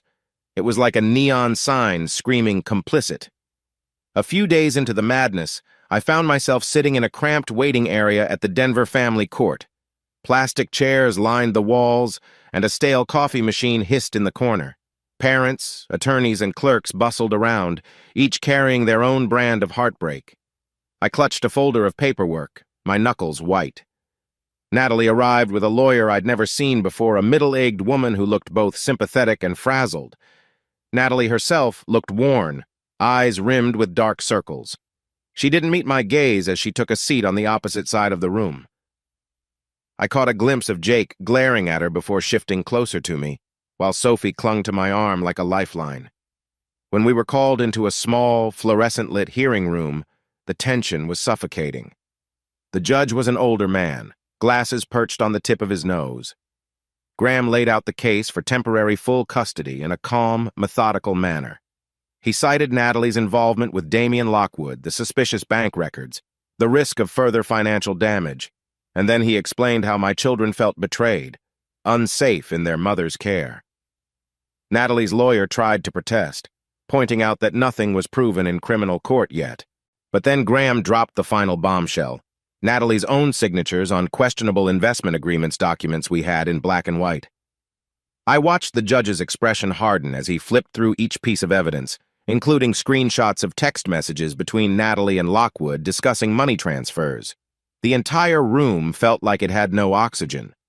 In the end, the judge said in a measured tone, "Given the potential legal jeopardy Mrs. Caldwell faces and the severity of these financial concerns, I'm inclined to grant Mr. Caldwell temporary full custody of the minor children. Mrs. Caldwell, you're restricted to supervised visits pending the outcome of both the criminal and divorce proceedings." Natalie's face went deathly pale. Her lawyer tried to object, but the judge's gavel hit the wooden block and the hearing was adjourned. Just like that, I left with the kids fully in my care, and Natalie's parental rights essentially on hold. Jake let out a shaky breath as we exited into the hallway. "So that's it," he whispered. "She can't take us?" He looked to me with a mix of relief and sadness. I placed a reassuring hand on his shoulder. "For now, yeah. I know it's a lot to deal with." Sophie, who'd been silent, finally looked up. "Are we safe?" she asked, voice trembling. The question broke my heart. I knelt beside her, forcing a small smile. "You're safe, honey. Nothing's going to change that." Natalie stood a few paces away, tears streaming down her cheeks. The sight almost made me falter. She was still their mother, after all. But then I remembered how she gambled our future away. I turned and led the kids toward the elevator, leaving her behind. The next day, Agent Morgan from the FBI asked me to come in for an official interview about Lockwood's business dealings. I arrived at a dull, gray government building, my mind spinning. Morgan was polite but direct, ushering me into a sparse conference room with a single table and a tape recorder. He asked about how I discovered Natalie's involvement, what evidence I had, and if I believed she was an active participant or merely a pawn. I told him the truth, that from what I'd seen, she'd been a willing accomplice, even if she'd been manipulated by Lockwood's charm. Morgan nodded thoughtfully, jotting down notes. "We've been investigating Mr. Lockwood for securities fraud for months," he explained. "Your wife's name came up in some documents. The evidence you've provided is significant." He paused, looking at me with faint sympathy. "I'm sorry your family got caught in this." I swallowed the lump in my throat. "Just do what you have to do," I said quietly, my voice betraying exhaustion. I left the FBI building feeling a strange mix of resolution and heartbreak. Natalie was facing criminal charges, no way around it now. Back at the construction site, Miguel met me with updates on the project. "Hey boss, they're pouring the final foundation slab this afternoon. Perfect weather for it." I nodded, forcing a sliver of normalcy. "Great, let's make sure everything's up to spec. No shortcuts." Miguel hesitated, scanning my face. "You doing okay? Heard you've been running around in court a lot." My stomach twisted. "It's a rough patch, but I'll manage." I headed off to check the rebar placements, grateful for the distraction. At least I had control over these beams and concrete. They wouldn't betray me if I followed the plan precisely. But at night, I'd come home to the quiet house, where Jake's anger simmered just beneath the surface, and Sophie's eyes held a sadness that no 10-year-old should ever carry. We did our best to return to some kind of routine. Homework at the dining table, quick dinners, me tucking them into bed while trying to mask the stress. Every so often, Sophie asked if Mom was in jail or if she'd come home soon, and each time I fumbled for answers without revealing too much. One evening, as I clicked off the living room TV, I noticed Jake lingering in the doorway. "Dad," he said, voice low, "do you think Mom ever loved us?" The question sliced through me like a blade. "Of course she did," I managed, chest tight. "She made a terrible choice, but she loved you and Sophie. I'm sure of that." He looked unconvinced, his eyes weary. "Then why'd she do all this?" he whispered. I had no perfect answer, only the truth. Sometimes people lose sight of what's real. They get caught up in something and can't see how badly they're hurting everyone else. But it doesn't excuse her actions. Jake nodded slowly, emotions swirling.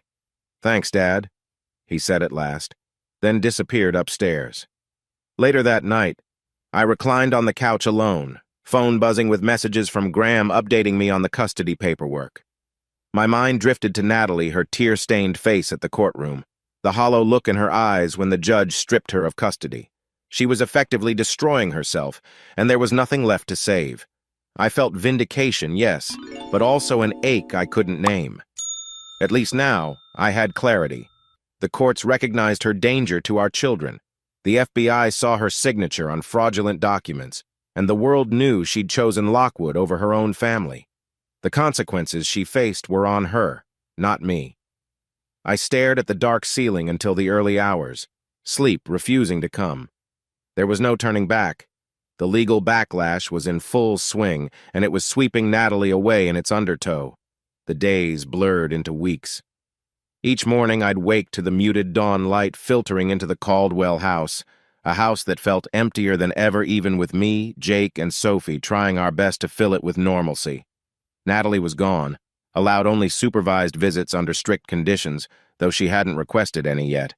It stung to realize she'd rather isolate herself than face the kids' disappointment. Her phone calls to me were rare and strained.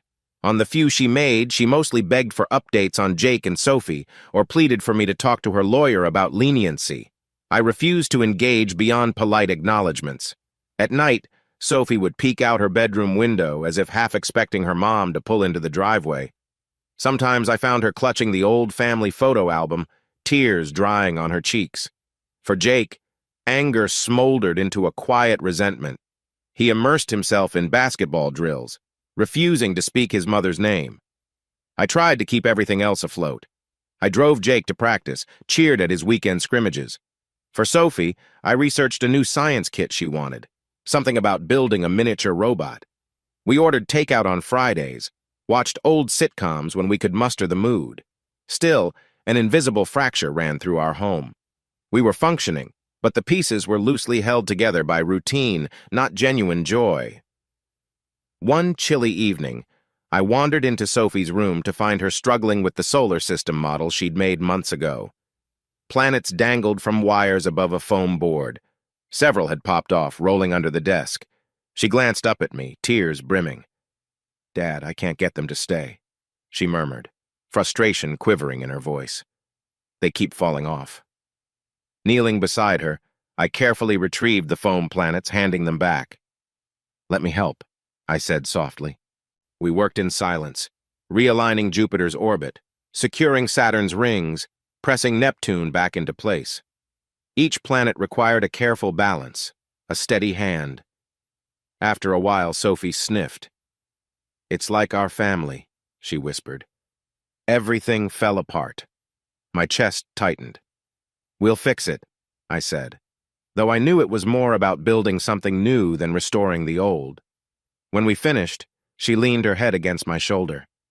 "I miss Mom," she admitted, voice trembling, "but I'm still mad at her." I wrapped an arm around her. "It's okay to feel both," I told her quietly. "Sometimes people make mistakes so big they can't undo them. Doesn't mean you have to stop loving them.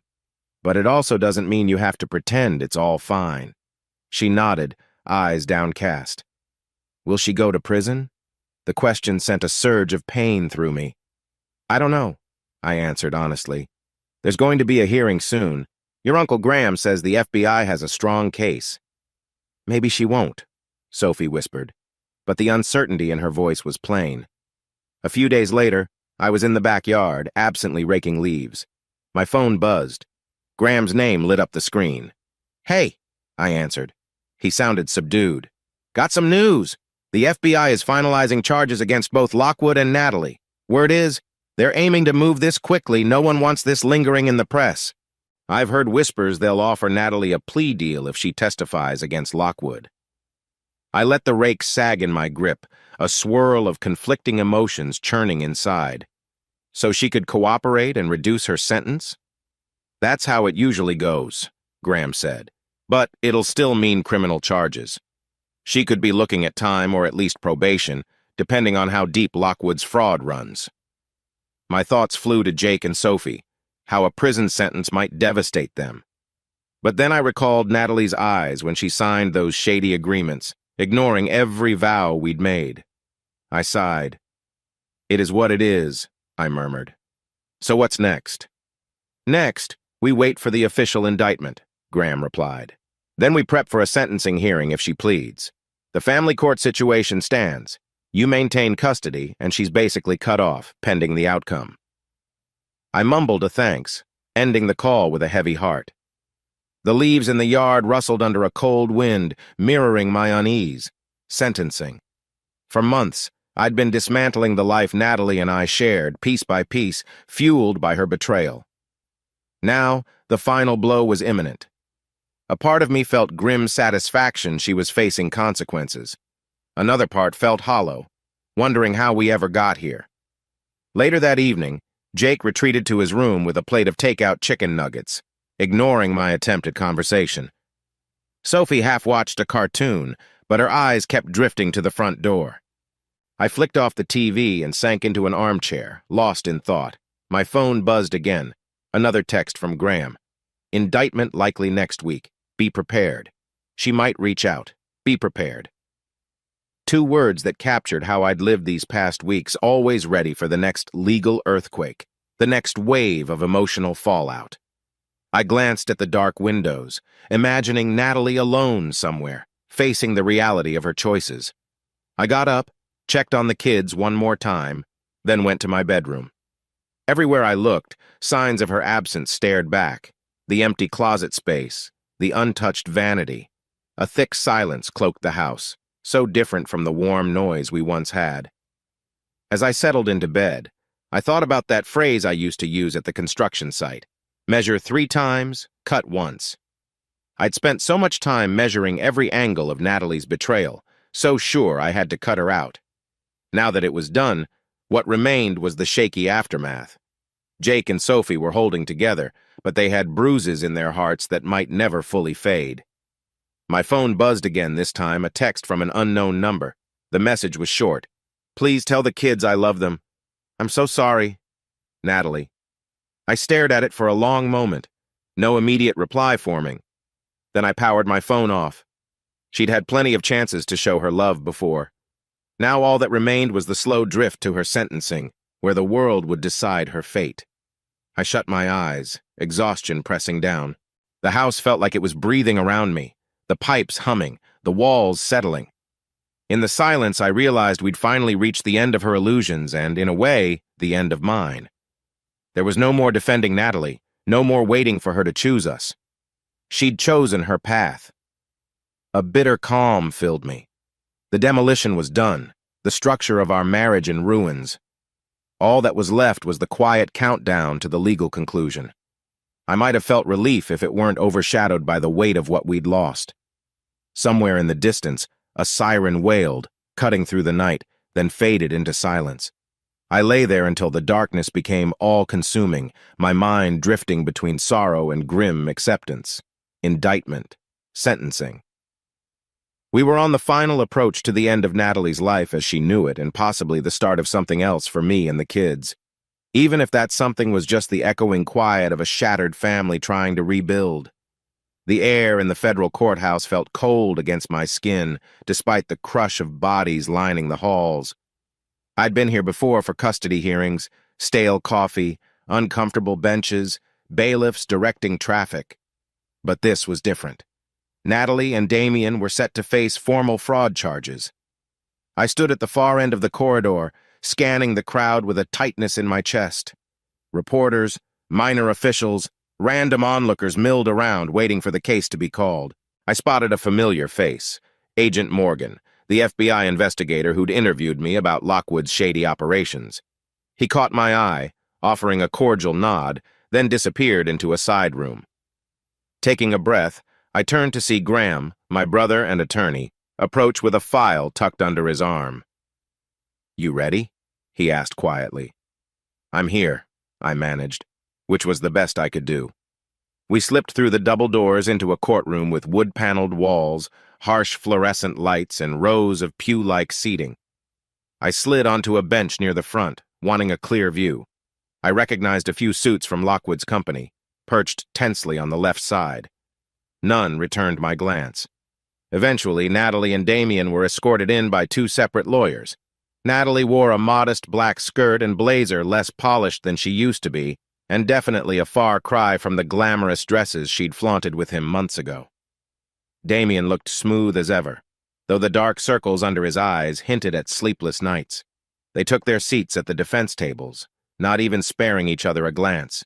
If I didn't know any better, I'd guess they were strangers. But I knew the truth. They'd once clinked champagne glasses in fancy lounges, laughing about a future built on lies. The judge entered a woman in her 50s with an unreadable expression. The bailiff called the room to order, and the murmuring died to an anxious hush. Court was in session. The prosecution started by laying out a grim timeline of alleged fraudulent activities. Words like shell companies and investment misrepresentation echoed against the silent crowd. I could feel my pulse in my ears as the attorney mentioned certain co-conspirators, glancing at Natalie. On a large display, they clicked through emails, bank transfers, documents with her signature, and Lockwood's. Across the room, I saw Natalie wipe at her eyes, though she tried to keep her head high. Damien, for his part, stared straight ahead, jaw clenched. It was like they were in two different storms, each battered by the same raging sea. When it came time for the defense to respond, Damien's lawyer rose first. He painted a picture of Lockwood as a misunderstood entrepreneur who'd been forced to inflate numbers by overeager investors. It was slippery spin, but I'd expected nothing less. Then Natalie's lawyer stood, voice shaking slightly as she described Natalie as naive and manipulated, claiming she lacked the business acumen to understand the depth of Lockwood's scheme. Sitting there, I couldn't help the flicker of pity. I knew Natalie wasn't an evil genius, but I also knew she'd made her own bed by forging documents and funneling money away from our family. The real punch came when the prosecutor announced a twist. Damien Lockwood was entering a guilty plea. The hush in the courtroom was palpable. I glanced at Graham, who raised his eyebrows in surprise. Natalie's lawyer looked blindsided clearly. She hadn't expected Lockwood to fold so easily. Suddenly, Lockwood's attorney calmly stated his client's position. Mr. Lockwood acknowledges orchestrating the fraudulent accounts. However, he maintains that Mrs. Caldwell participated willingly, signing off on multiple unauthorized investments. The words sent a jolt through me. Damien was turning on her. The man who once seduced her with promises of excitement, who lured her into expensive dinners and secret getaways, was now throwing her under the bus to save his own hide. Natalie's expression caved. She turned toward him, eyes glassy with disbelief. I watched in grim fascination. This was exactly what I'd predicted. Faced with real consequences, Lockwood pinned blame on anyone he could. The judge called for a brief recess. As the crowd shuffled out, I stayed seated, noticing Natalie trembling at the defense table. Her lawyer tried to comfort her, but she looked lost. My emotions twisted anger, pity, maybe closure. This was the reckoning she'd brought upon herself by trusting Lockwood's illusions. Outside in the hall, Graham spoke to me in low tones. Damien's plea means he'll cooperate with the prosecution. He'll reveal everything, including Natalie's role. I exhaled shakily. So she's done for? Unless she can prove minimal involvement, yeah, Graham said, expression grim. This is probably an eye-opener for her. She believed his promises, but he's turning on her. 15 minutes later, the hearing resumed. The judge asked both sides if they'd accept Lockwood's plea agreement. The prosecutor nodded. Natalie's lawyer looked cornered, glancing at her. After a tense moment, she said, My client wishes to maintain her innocence regarding the extent of her involvement. We request a separate trial date. The judge scheduled a future date to finalize sentencing for Lockwood and set a separate track for Natalie's case. Within the swirl of legal jargon, one fact stood out. Lockwood was headed for prison time, and Natalie wasn't far behind if she couldn't negotiate a deal. As the session ended, I stepped out into the corridor, emotions roiling. Through the crowd, I spotted Natalie trying to approach me, her lawyer in tow. She looked so different from the confident woman I once knew, like life had drained her color. Ethan, she called softly. When our eyes met, she whispered, I'm sorry. I froze. We were surrounded by lawyers and onlookers. This wasn't a private moment. She hesitated, tears threatening to form. He lied to me. He's blaming me for everything. I nodded, voice low. You chose him, Nat. This is the cost. A tear slipped down her cheek. I'm still a mother. I don't want Jake and Sophie to think I never loved them. I clenched my jaw, memories of Jake's tears and Sophie's confusion flooding my mind. Should have thought of that before forging documents, I said, too exhausted for gentler words. She opened her mouth, maybe to argue or beg, but her lawyer gently guided her away. Graham appeared at my side, guiding me in the opposite direction.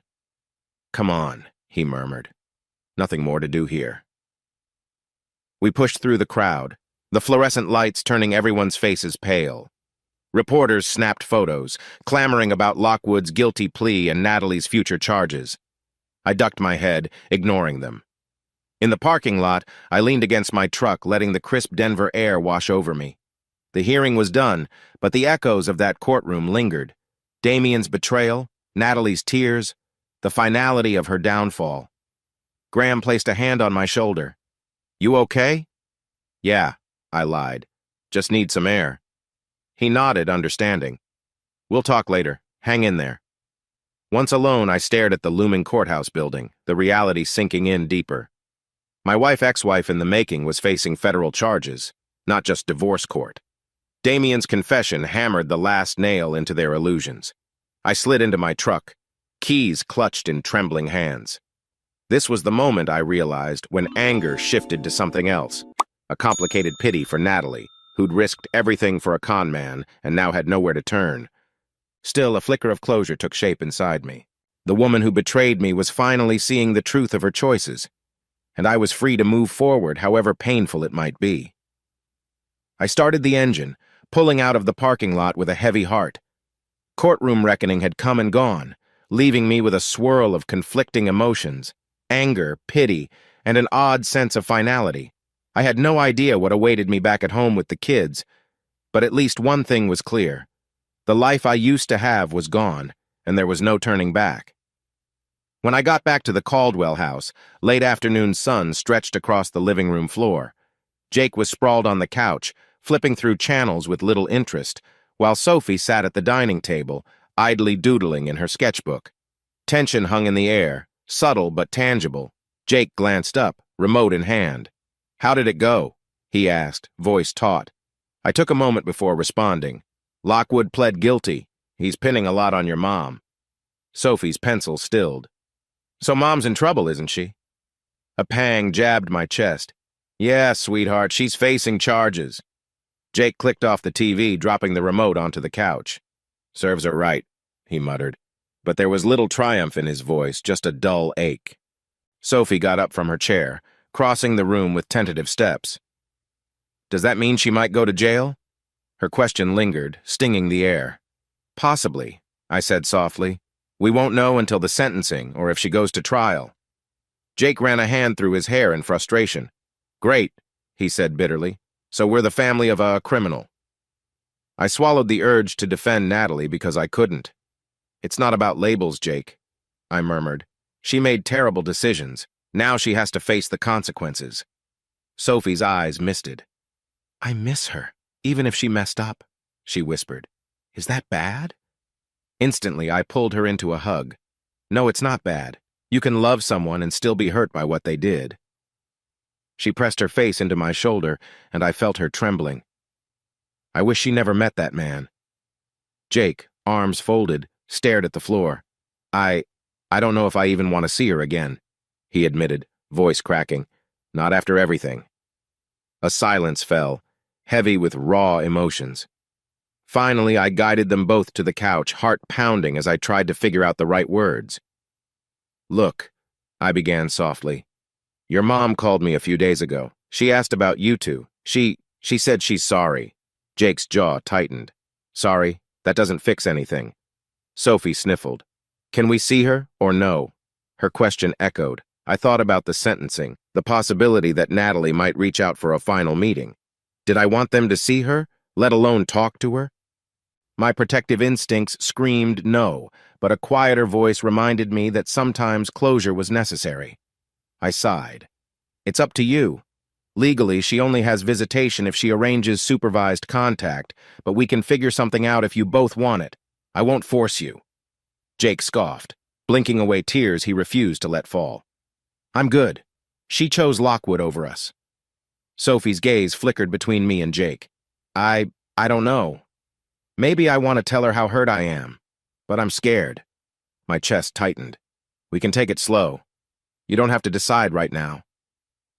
An hour later, we were still in the living room, the late sun replaced by evening shadows. Eventually, I ordered takeout, desperate for something to ground us in normalcy.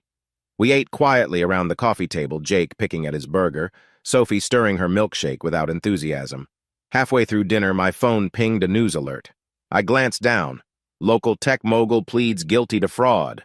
Associate named as co-conspirator. My stomach lurched. They were talking about Lockwood and, by extension, Natalie. Jake caught the headline over my shoulder. "The media's all over it, huh?" "Yeah," I said, lowering my phone. "They love a scandal." He shook his head in disgust. Sophie fiddled with her straw, eyes downcast. The atmosphere felt fragile, like any sudden noise might shatter it. Just then, the doorbell rang an unexpected jolt. I tensed, exchanging a look with Jake. "Stay here," I murmured, setting my plate aside. I peered through the front window to see a petite woman in a professional blazer, holding a small notepad. It took me a second to realize she was a reporter. I stepped outside quickly, shutting the door behind me. "Mr. Caldwell?" she asked, voice brisk but not unkind. "I'm with the Denver Daily Press. I'm working on a story regarding the Lockwood fraud case.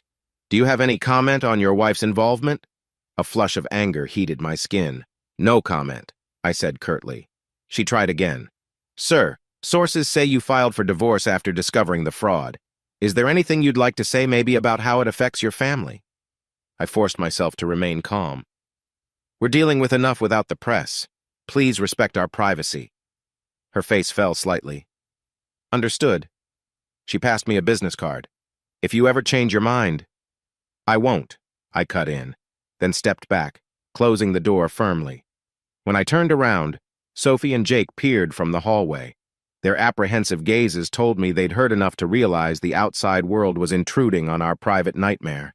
I pressed my palms against my thighs, exhaling. "Reporter," I explained quietly. "They want a scoop." Jake's eyes flashed. "Well, they're not getting one." Sophie, lips pressed together, nodded. "Everything is so public," she whispered. In that moment, a protective surge welled in me. "I'll do whatever it takes to shield you both," I assured them. "No one's going to exploit our family drama if I can help it." The night wore on. Jake retreated to his room, blasting music through headphones, while Sophie curled up on the couch, hugging a pillow. I sat beside her, rubbing her back gently. After a long silence, she asked the question that haunted me. "Do you still love her?" My throat tightened. "I loved the person I thought she was," I answered softly. "Maybe a part of me always will. But she's not the same person now." Sophie nodded slowly, hugging the pillow closer. "Sometimes I want to yell at her, and sometimes I just want her to read me a bedtime story like she used to." Tears blurred my vision. "Those feelings make sense. She's your mom." Eventually, I tucked Sophie into bed. She clung to my hand for an extra minute, gaze flicking around as if searching for the mother who used to be there. My heart ached, but I kept my face calm. "You'll be okay, kiddo," I whispered, kissing her forehead. "We'll figure this out." Jake was already in bed, lights off. I thought about knocking, offering comfort, but decided to give him space. He'd talk when he was ready. In my own room, I sank onto the bed, phone in hand, a single unread message from an unknown number. I wish I could see them. Tell them I'm sorry. It was obviously from Natalie. I stared at it, a hollow sadness filling me. She wanted to see the kids, likely more for her own guilt relief than anything else. I tapped out a short reply. "They're safe. They know you're sorry. That's all I can say right now." Then I turned off the phone, letting the darkness swallow me. The children's heartbreak weighed on my soul. But I also knew this confrontation was inevitable. They had to process their mother's betrayal in their own ways. As I drifted, half awake, my thoughts circled around the single truth tying us together. We were all victims of Natalie's choices, Jake and Sophie, me, and maybe even Natalie herself. But the kids came first. And if letting them confront or reject her was part of healing, I'd guide them, step by step, no matter how excruciating it might be. Early the next morning, I found myself back at the Denver family court, the same worn marble floors and musty corridors that had become uncomfortably familiar. This time, though, it was for the final custody hearing, the moment that would decide whether Natalie had any legal claim to our children's daily lives. I sat beside Graham, who sifted through a file of neatly organized documents. Across the aisle, Natalie and her lawyer whispered in tense undertones. She looked exhausted, hair pinned back, face pale beneath minimal makeup. The charges looming over her must have weighed a ton, but I refused to let pity dissuade me from protecting Jake and Sophie. When the judge finally appeared, we all rose. He wasted no time delving into the matter. The kids' best interests, the mother's capacity to care, the father's stability. Graham presented evidence of Natalie's ongoing fraud case, her frozen assets, the potential for a prison sentence. He also highlighted the emotional turmoil the children had endured, Jake's anger, Sophie's confusion. Natalie's lawyer attempted to counter, emphasizing that up until the fraud scandal, she'd been a loving, devoted mother. But even that rang hollow. The judge skimmed the newest documentation. More proof that Natalie had knowingly signed off on Lockwood's illegal investments. The family court was not blind to the FBI's case. As the arguments wound down, the judge steepled his fingers, peering over his glasses. "Mrs. Caldwell," he addressed Natalie directly, "given the criminal allegations against you and the evidence of financial misconduct, I see no feasible way to grant you custody. The risk to the children's well-being is too great." Her eyes brimmed with tears. "Your Honor, I love my kids. I'm willing to do anything. Community service, therapy, whatever it takes. Please don't keep me from them." A pang twisted in my chest, but I reminded myself that love alone didn't undo the damage she'd caused. The judge's expression softened marginally. "I'm not prohibiting all contact," he clarified. but unsupervised visits are out of the question while you face felony charges. If you can demonstrate progress proof of rehabilitation, no further criminal behavior, we can revisit the matter. However, for now, custody is fully awarded to Mr. Caldwell. My breath caught, relief colliding with sorrow. The gavel tapped lightly on the wooden block. That was it. The official end of any shared parental rights. Natalie, for all her regrets, had lost her claim to daily life with our kids. Standing outside the courtroom afterward, I waited for the swirl of conflicting emotions to settle. Graham excused himself to file some paperwork. Across the hall, Natalie stood with her lawyer, tears streaking her face as she stared at the custody order in her hands. For a moment, I considered walking away. But something stopped me. I approached quietly, ignoring the curious stares of passing attorneys and clerks. She lifted her gaze to mine, eyes redrimmed and desperate. "I guess this is really it," she murmured. The sorrow in her voice tugged at me, but I steeled my resolve. "This is about the kids," I said. "They're safer with me." She nodded, tears spilling. "I know. I never wanted it to be like this." Her voice trembled. "Please tell them I'm sorry. Let them know I didn't stop loving them." My throat felt tight. "I'll tell them," I promised quietly. "But whether they forgive you is up to them." She looked like she might collapse under the weight of her remorse. Her lawyer hovered anxiously, perhaps worried I'd lash out or that Natalie would break down further. But we simply stood there, two people who once shared a life, now separated by betrayal and legal boundaries. Finally, I turned away, leaving her to the reality she'd created. Outside, the Colorado sunshine felt blinding. Graham found me on the courthouse steps, offering a sympathetic squeeze of the shoulder. "You did what you had to," he said softly. I nodded. Doesn't make it easy. We drove home in near silence. That evening, after picking up Jake from basketball practice and helping Sophie with some extra credit science work, I mustered the courage to explain the day's outcome. We sat around the kitchen table, Jake spinning a pencil between his fingers, Sophie twisting a strand of hair. "What's the verdict, Dad?" Jake prompted, eyes flicking to my face. I folded my hands on the table, inhaling slowly. "The judge granted me full custody. Your mom can't see you unless it's a supervised visit, and that's only if she requests it." Sophie's lips quivered. "She really can't live here anymore." "No," I said gently. "It's official now. She lost that right, at least for the foreseeable future." Jake exhaled a long breath, then nodded. He didn't look triumphant, only resigned. Sophie slumped back in her chair, staring at her notebook. "So that's it," she whispered. I forced a reassuring tone. "We'll be okay. I promise, kids." My voice caught a bit, betraying the swirl of relief and sadness inside me. Jake glanced at me, brow furrowed. "Dad, do you think she'll go to prison?" The question stabbed at my heart. "There's a chance," I admitted, "but that's out of our hands." He clenched his jaw, nodding stiffly. Sophie blinked tears away, returning to her notes. "I'm going to finish my homework," she mumbled, excusing herself. Jake followed her, leaving me alone at the table, the overhead light casting harsh shadows around me. Later, I busied myself cleaning the kitchen, scrubbing dishes like they might wash away the lingering sadness. The phone buzzed with a text from Graham. "Congrats on final custody. You did the right thing." Another message from an unknown number, likely Natalie again, went unread. I couldn't bring myself to face more pleas or apologies tonight. In the quiet, I found myself gazing at an old photograph stuck to the fridge door with a magnet. It showed Natalie, Jake, and Sophie at a picnic table, all smiles, only a couple of years ago. How quickly life had twisted into something unrecognizable. For better or worse, I'd done what needed to be done. Full custody was mine. The kids were safe, shielded from whatever sentence Natalie might face. But that victory tasted bittersweet, like mourning a home that used to be whole. I wandered to the living room, where the television droned softly on a news channel. They were discussing Lockwood's case, splashing his mugshot across the screen and speculating about his sentencing. My stomach churned as I flipped it off. Enough, I thought. We were living that nightmare. No need to watch it as entertainment.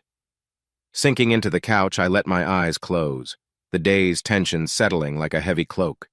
The house felt emptier than ever, even though my children were down the hall. Because part of me recognized that no matter how right my actions were, we'd never go back to the time before betrayal. We could only move forward. Still, a small spark of relief glowed beneath the grief. I'd protected Jake and Sophie from further turmoil. They were mine to guide, to love. The court recognized that.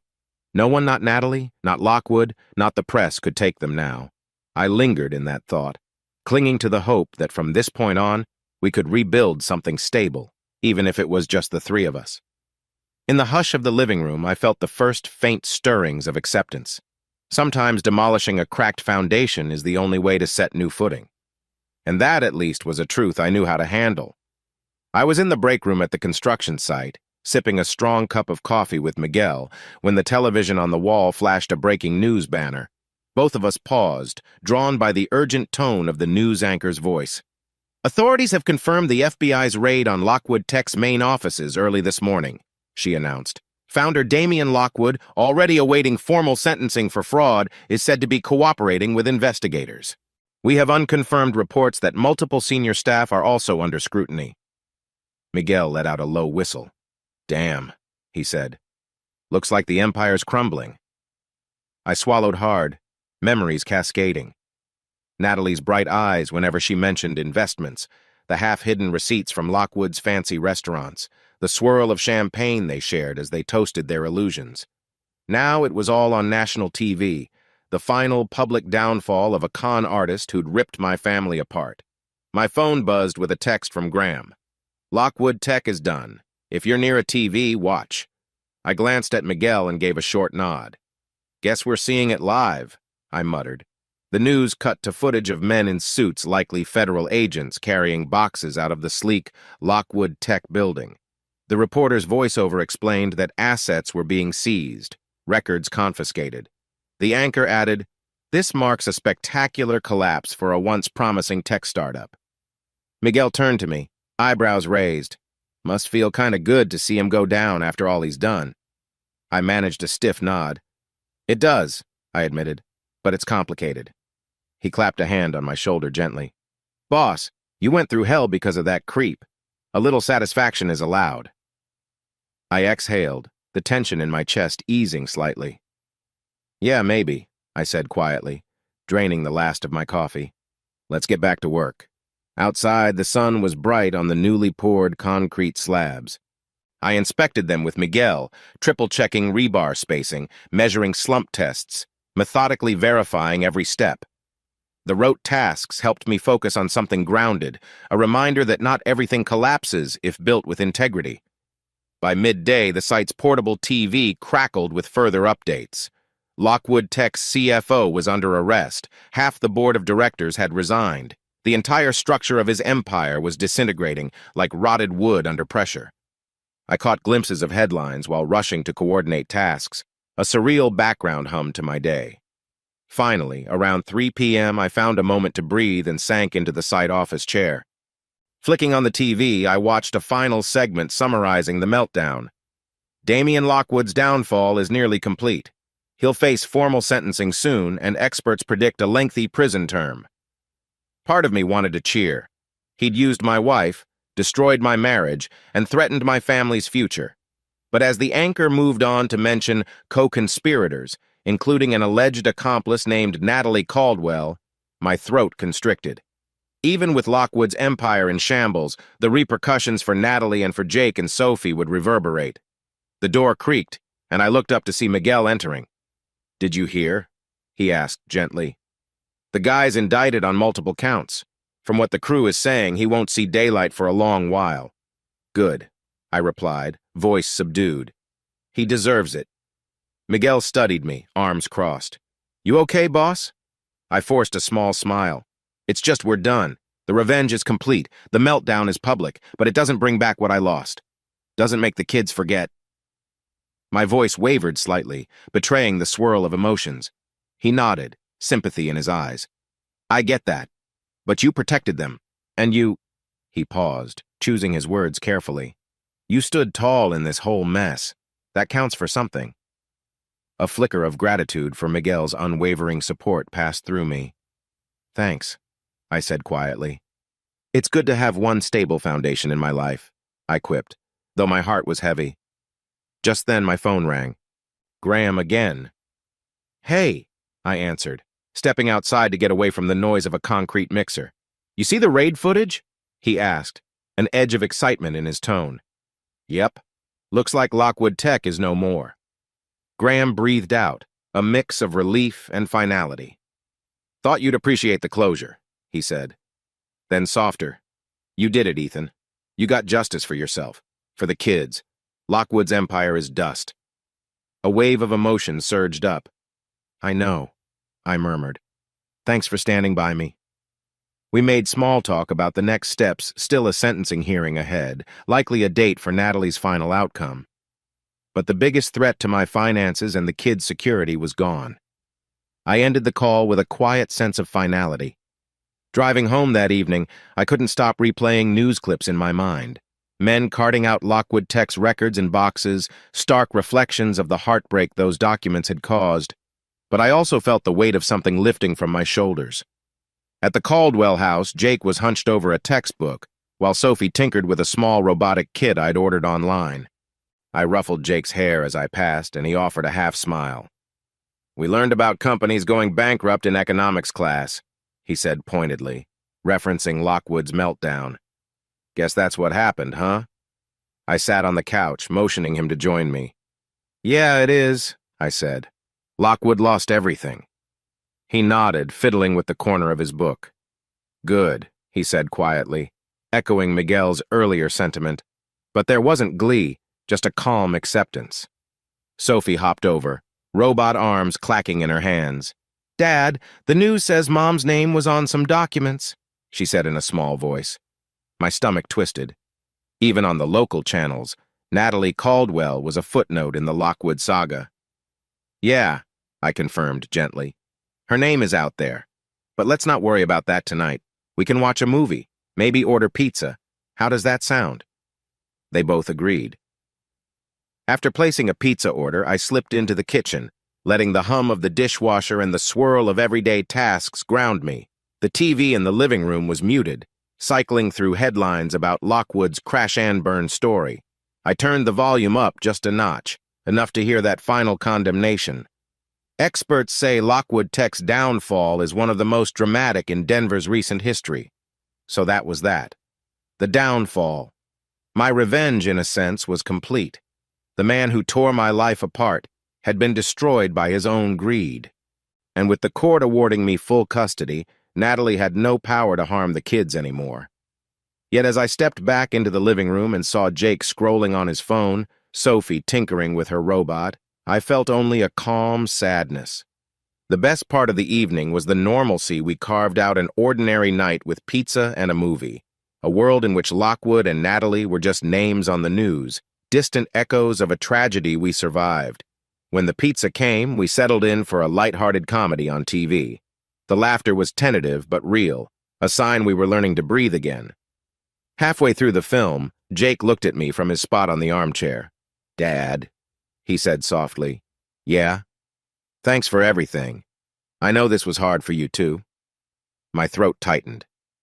We're in this together, son, I murmured. Sophie gave a little nod, and for a moment unity hummed in the air. Later, after the credits rolled, I turned off the TV and walked to the window.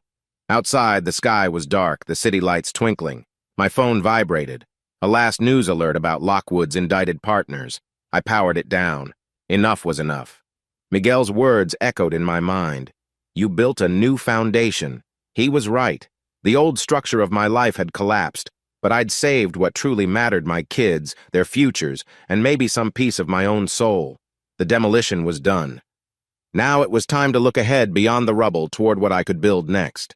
Mornings at the Caldwell house were never silent, but they'd shifted into a quieter routine since Natalie's downfall. I noticed it in the subtle ways. How Jake no longer stormed into the kitchen complaining about Mom not buying more cereal, or how Sophie didn't toss out the daily query.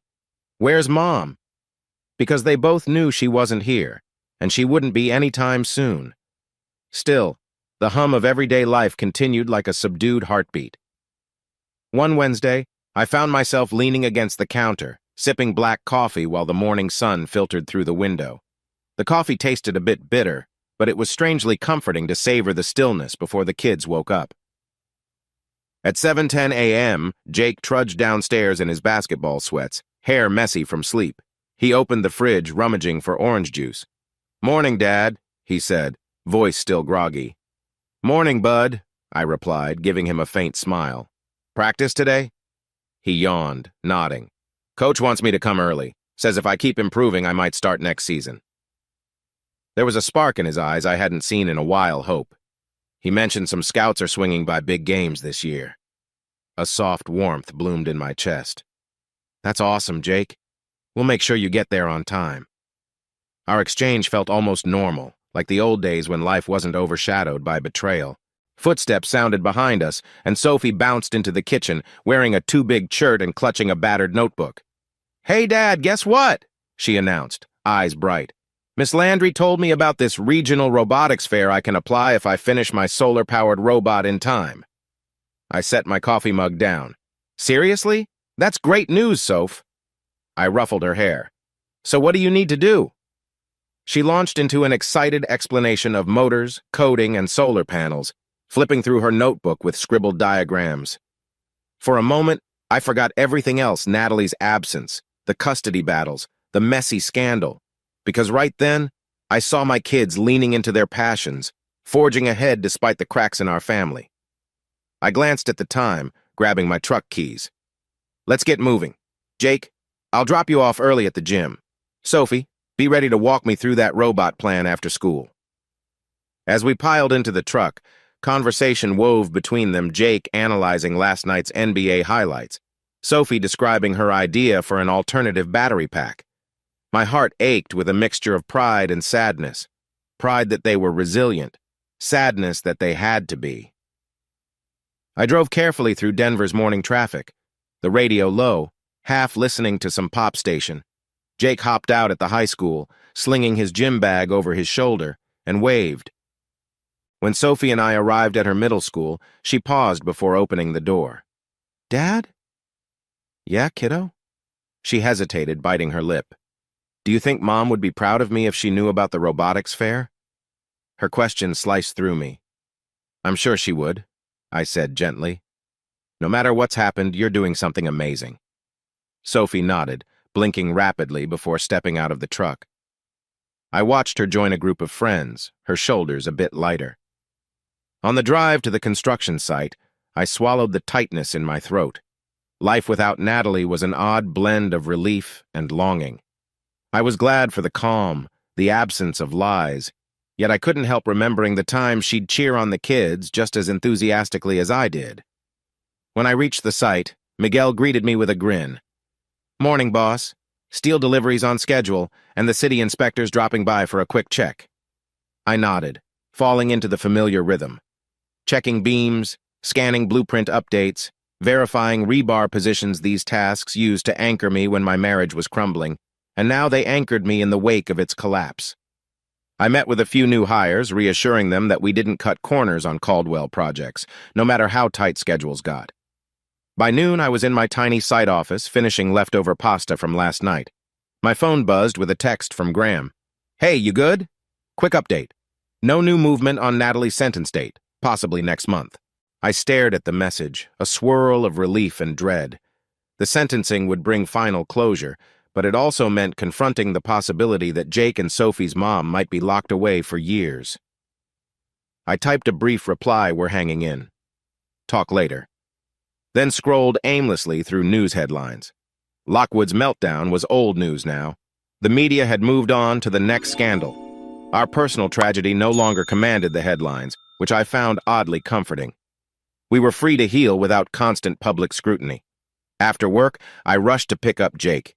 He emerged from practice drenched in sweat, a hint of a grin on his face. "Coach says my defense is improving," he announced. "He might put me on starting lineup next year if I keep it up." "That's great, Jake," I said, giving him a playful shoulder bump. "Proud of you." He shrugged, but his eyes shone. "Thanks, Dad." We swung by Sophie's school next, finding her huddled over a robotics kit in the media center, a small group of kids discussing gear ratios. She looked up, beaming. Hey, Dad, just a sec, gotta finish this simulation.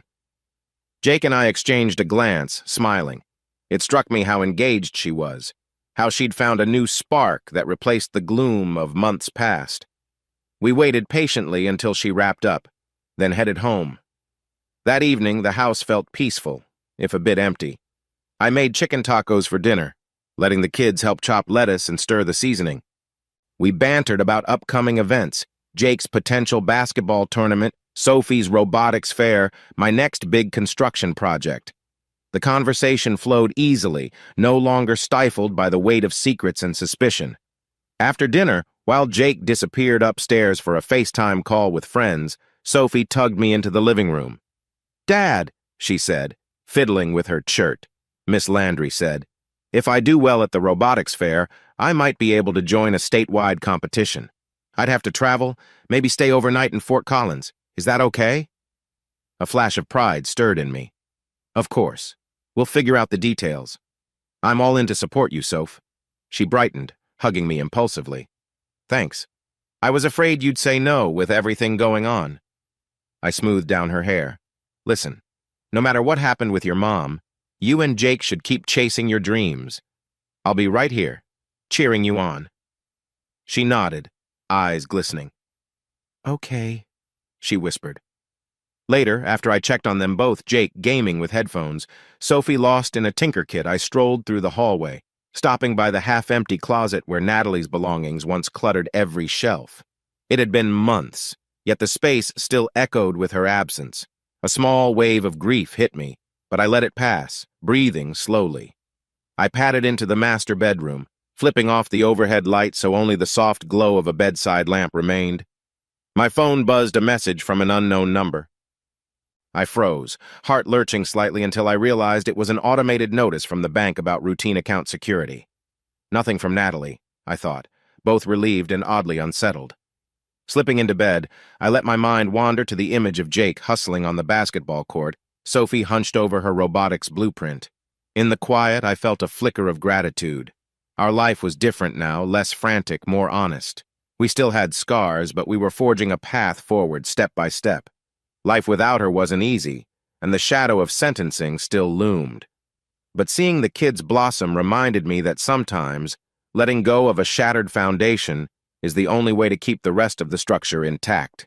And maybe, in time, we'd build something sturdier, something that could withstand any storm. I turned off the lamp, darkness settling softly. Tomorrow promised another day of routines, construction plans, science fairs, basketball practice, simple threads weaving back into our lives, promising a future we could shape on our own terms. For the first time in a long while, I drifted to sleep with something close to peace. A few weeks later, I found myself idling at a red light on the outskirts of Denver, scanning the horizon for the new development site. The radio mumbled some talk show about the city's booming real estate market, but my focus was on the email from an out-of-state client seeking a major commercial build, a potential contract bigger than anything my company had tackled before. I'd made a name in local projects, but the meltdown with Natalie and Lockwood had overshadowed everything. Now it seemed like a fresh opportunity, a rumored multi-story tech campus that could dwarf my previous buildings. Part of me hesitated. Did I really want the added pressure? Another part of me relished the idea of forging new ground on my own terms. Pulling onto a dusty stretch of land, I spotted Miguel standing by his truck, studying a set of preliminary blueprints pinned to the hood. As soon as I stepped out, he grinned wide. "Boss, you won't believe the scope of this thing," he said, tapping the plans. "They're talking 1 million square feet, full campus, plus a sustainability initiative." My heart gave a mild jolt of excitement. "That's huge," I acknowledged, flipping through the draft drawings. "Can we handle it?" He shrugged, a playful spark in his eye. "You're the man with the plan, but we'd have to expand more staff, bigger subcontractor network."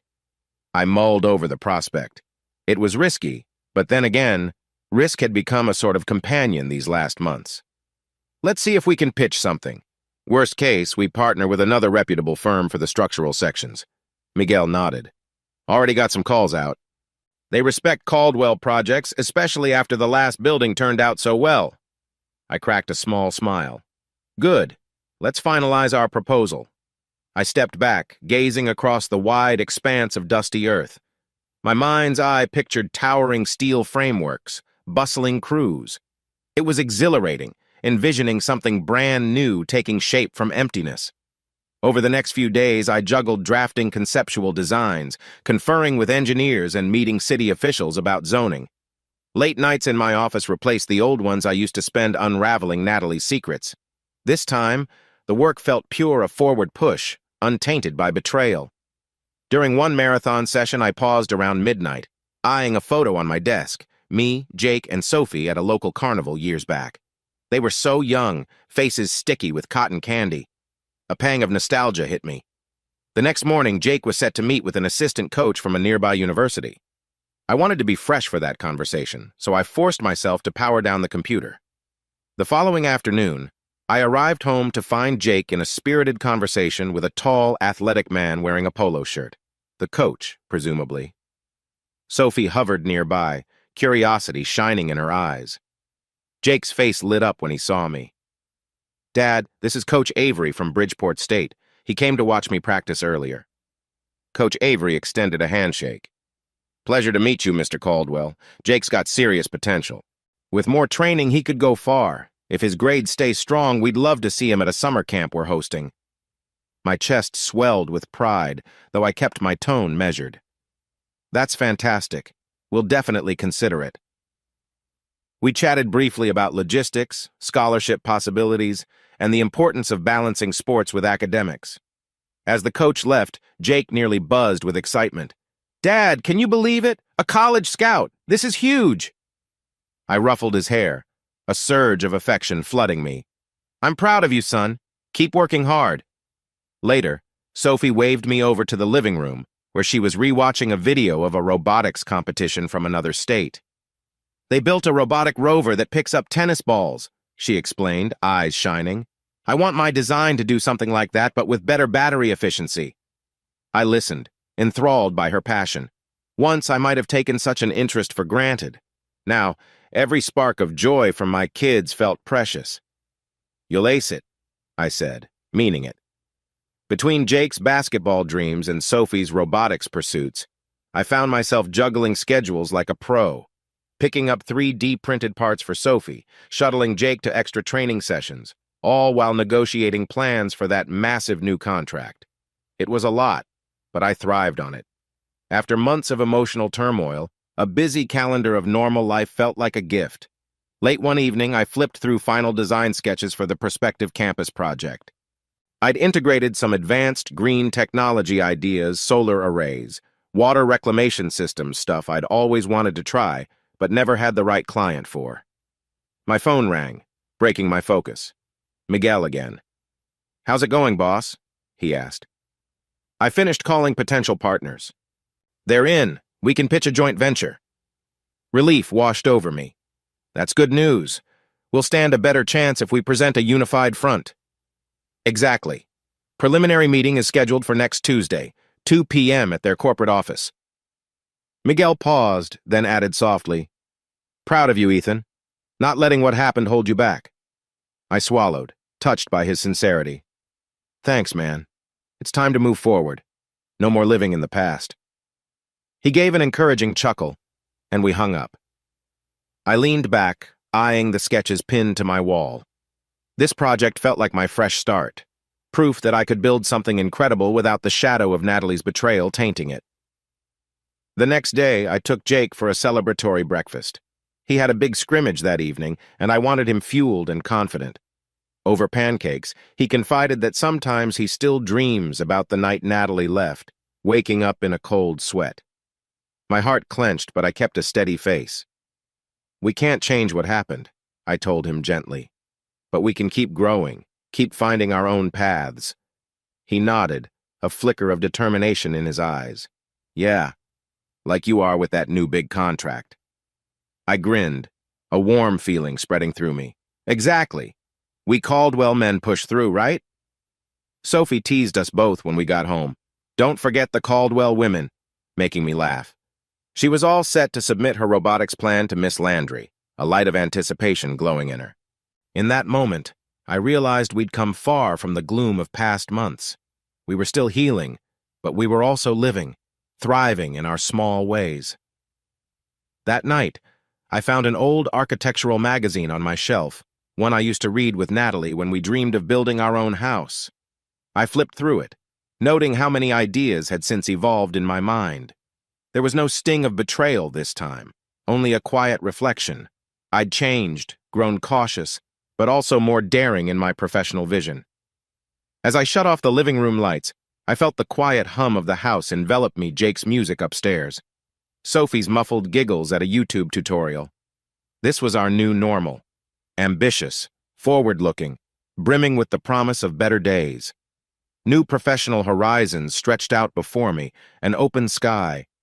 The wounds from Natalie's actions still existed, but they no longer defined my world. Instead, I found purpose in forging new plans, supporting my kids' dreams, and building projects that mirrored the fresh foundations we were laying at home.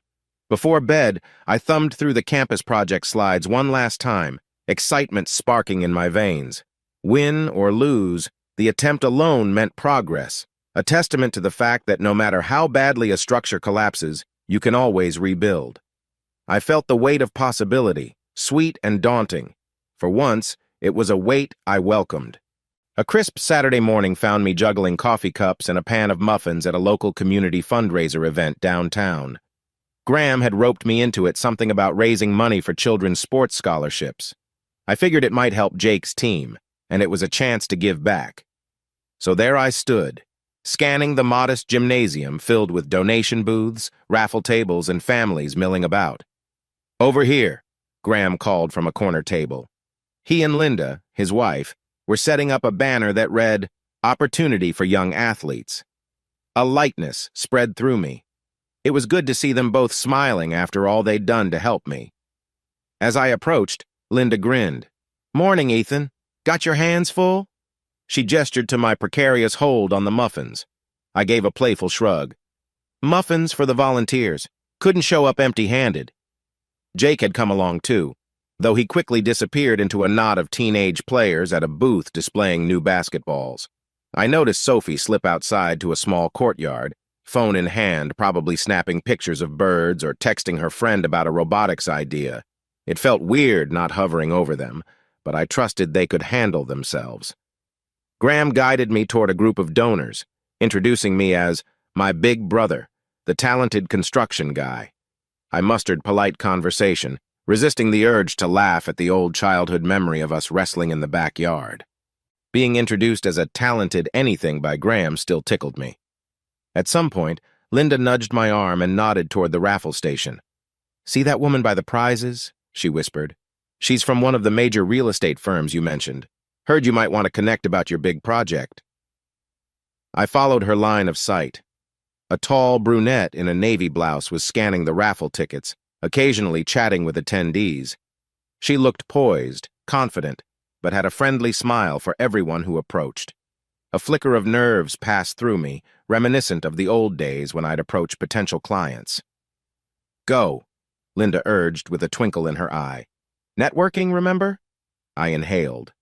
Right, this was networking, not some personal venture. Still, I felt a flutter of anticipation. "All right," I said, weaving through the crowd. Reaching the raffle table, I cleared my throat. "Hey, I'm Ethan Caldwell," I began. "I own Caldwell Projects. I hear you're with Westview Real Estate?" She turned, her expression brightening. "That's me, Rachel Brooks. We handle a range of commercial developments." We shook hands, her grip firm. We exchanged small talk about the event, the scholarship drive, the muffins. Eventually, I brought up the new contract possibility. She listened intently, nodding at the scale of the project. "We might be able to connect you with some sustainable building investors we've worked with," she said. "They love big impact projects." Her enthusiasm and easy demeanor put me at ease. I found myself talking about my design approach, how I believed in thorough inspections, no shortcuts. She smiled, lightly teasing. "I can tell you're precise, like you measure everything 3 times before building." I blinked, a rush of warmth filling me at the oddly familiar phrase. "Yeah," I said softly. "Something like that." We exchanged business cards. a small, normal act that reminded me how far I'd come from the hush-hush investigation days. Rachel seemed genuinely interested, not just professionally, but in that casual, friendly manner that made conversation flow. It struck me that I hadn't had a casual chat like this with a woman in, well, a long time. Before we could delve deeper, Sophie appeared at my elbow, eyes bright. "Dad, you gotta see this!" She waved her phone, apparently capturing a slow-motion clip of some funny courtyard moment. She froze, noticing Rachel. "Oh, hi." Rachel offered a warm smile. "You must be Ethan's daughter. I'm Rachel." Sophie blinked, then gave a small grin. "Hi, I'm Sophie." An awkward beat passed. I realized I was holding my breath. This feels strangely normal, like a father introducing his kid to a new person. The thought sent a pang of guilt, but also a hopeful flutter. As the fundraiser wound down, I helped pack up tables and chairs. Rachel pitched in, hauling a box of leftover pamphlets. At one point, she teased me about my careful way of stacking chairs. "You really do measure everything, huh?" And I laughed, surprising myself with how relaxed I felt. Jake stumbled over, out of breath from some pickup game, and I introduced him briefly. He gave Rachel a polite nod before heading to the refreshment stand. Graham and Linda watched from a distance, sly smiles on their faces. When Rachel and I finally parted, she offered a parting grin. "So, call me about the real estate angle, okay? We can set a meeting. Talk synergy." She paused, a playful glint in her eye. "And maybe let me know if you want to grab coffee, on a day we're not both juggling events." My pulse skipped. "Yeah, I'd like that," I said, hoping I sounded calmer than I felt. Back at home that evening, the kids recounted the day's highlights. Jake's talk with local college coaches, Sophie's excitement over capturing epic slow-motion footage for her robotics project. We ended up ordering Chinese takeout. The three of us spread out on the living room floor, opening fortune cookies with mild amusement. Jake read his fortune aloud. "Persistence and determination alone are omnipotent." He smirked. "Sounds about right." Sophie said something about, "A new perspective leads to unexpected happiness." She giggled. "I guess that's the robot I'm building." When I cracked mine open, the slip read, "Open your heart to unexpected possibilities." I stared at it longer than I intended, my mind drifting to the memory of Rachel's friendly banter. The kids noticed my pause. "You okay, Dad?" Sophie asked, curiosity lighting her eyes. I mustered a grin. "Just a silly fortune cookie." But my thoughts churned with the notion that maybe, just maybe, I was allowed to think about companionship again. To consider the possibility that not every relationship ended in betrayal. That night, after the kids went to bed, I stood in the kitchen, letting the quiet envelop me. I tapped Rachel's business card on the counter, reading her name more times than necessary. If I let myself, I could almost feel a flutter of excitement. But is it too soon? A voice in my head cautioned. I recalled the meltdown, the heartbreak, the legal battles, my determined push to protect Jake and Sophie. Yet here I was, months later, feeling a glimmer of hope that not all human connections led to pain. Maybe it was a small sign that I could trust again, in my own slow, cautious way. Grabbing my phone, I stored Rachel's contact info with a sense of quiet acceptance. I might not call her tomorrow, or even next week, but the possibility was there. The door was cracked open, and that was enough for now. Outside, the night sky shimmered faintly over Denver. I turned out the kitchen light, heading upstairs with the hint of a smile. If tomorrow asked me to open up further, I'd do it at my own pace, one measured step at a time.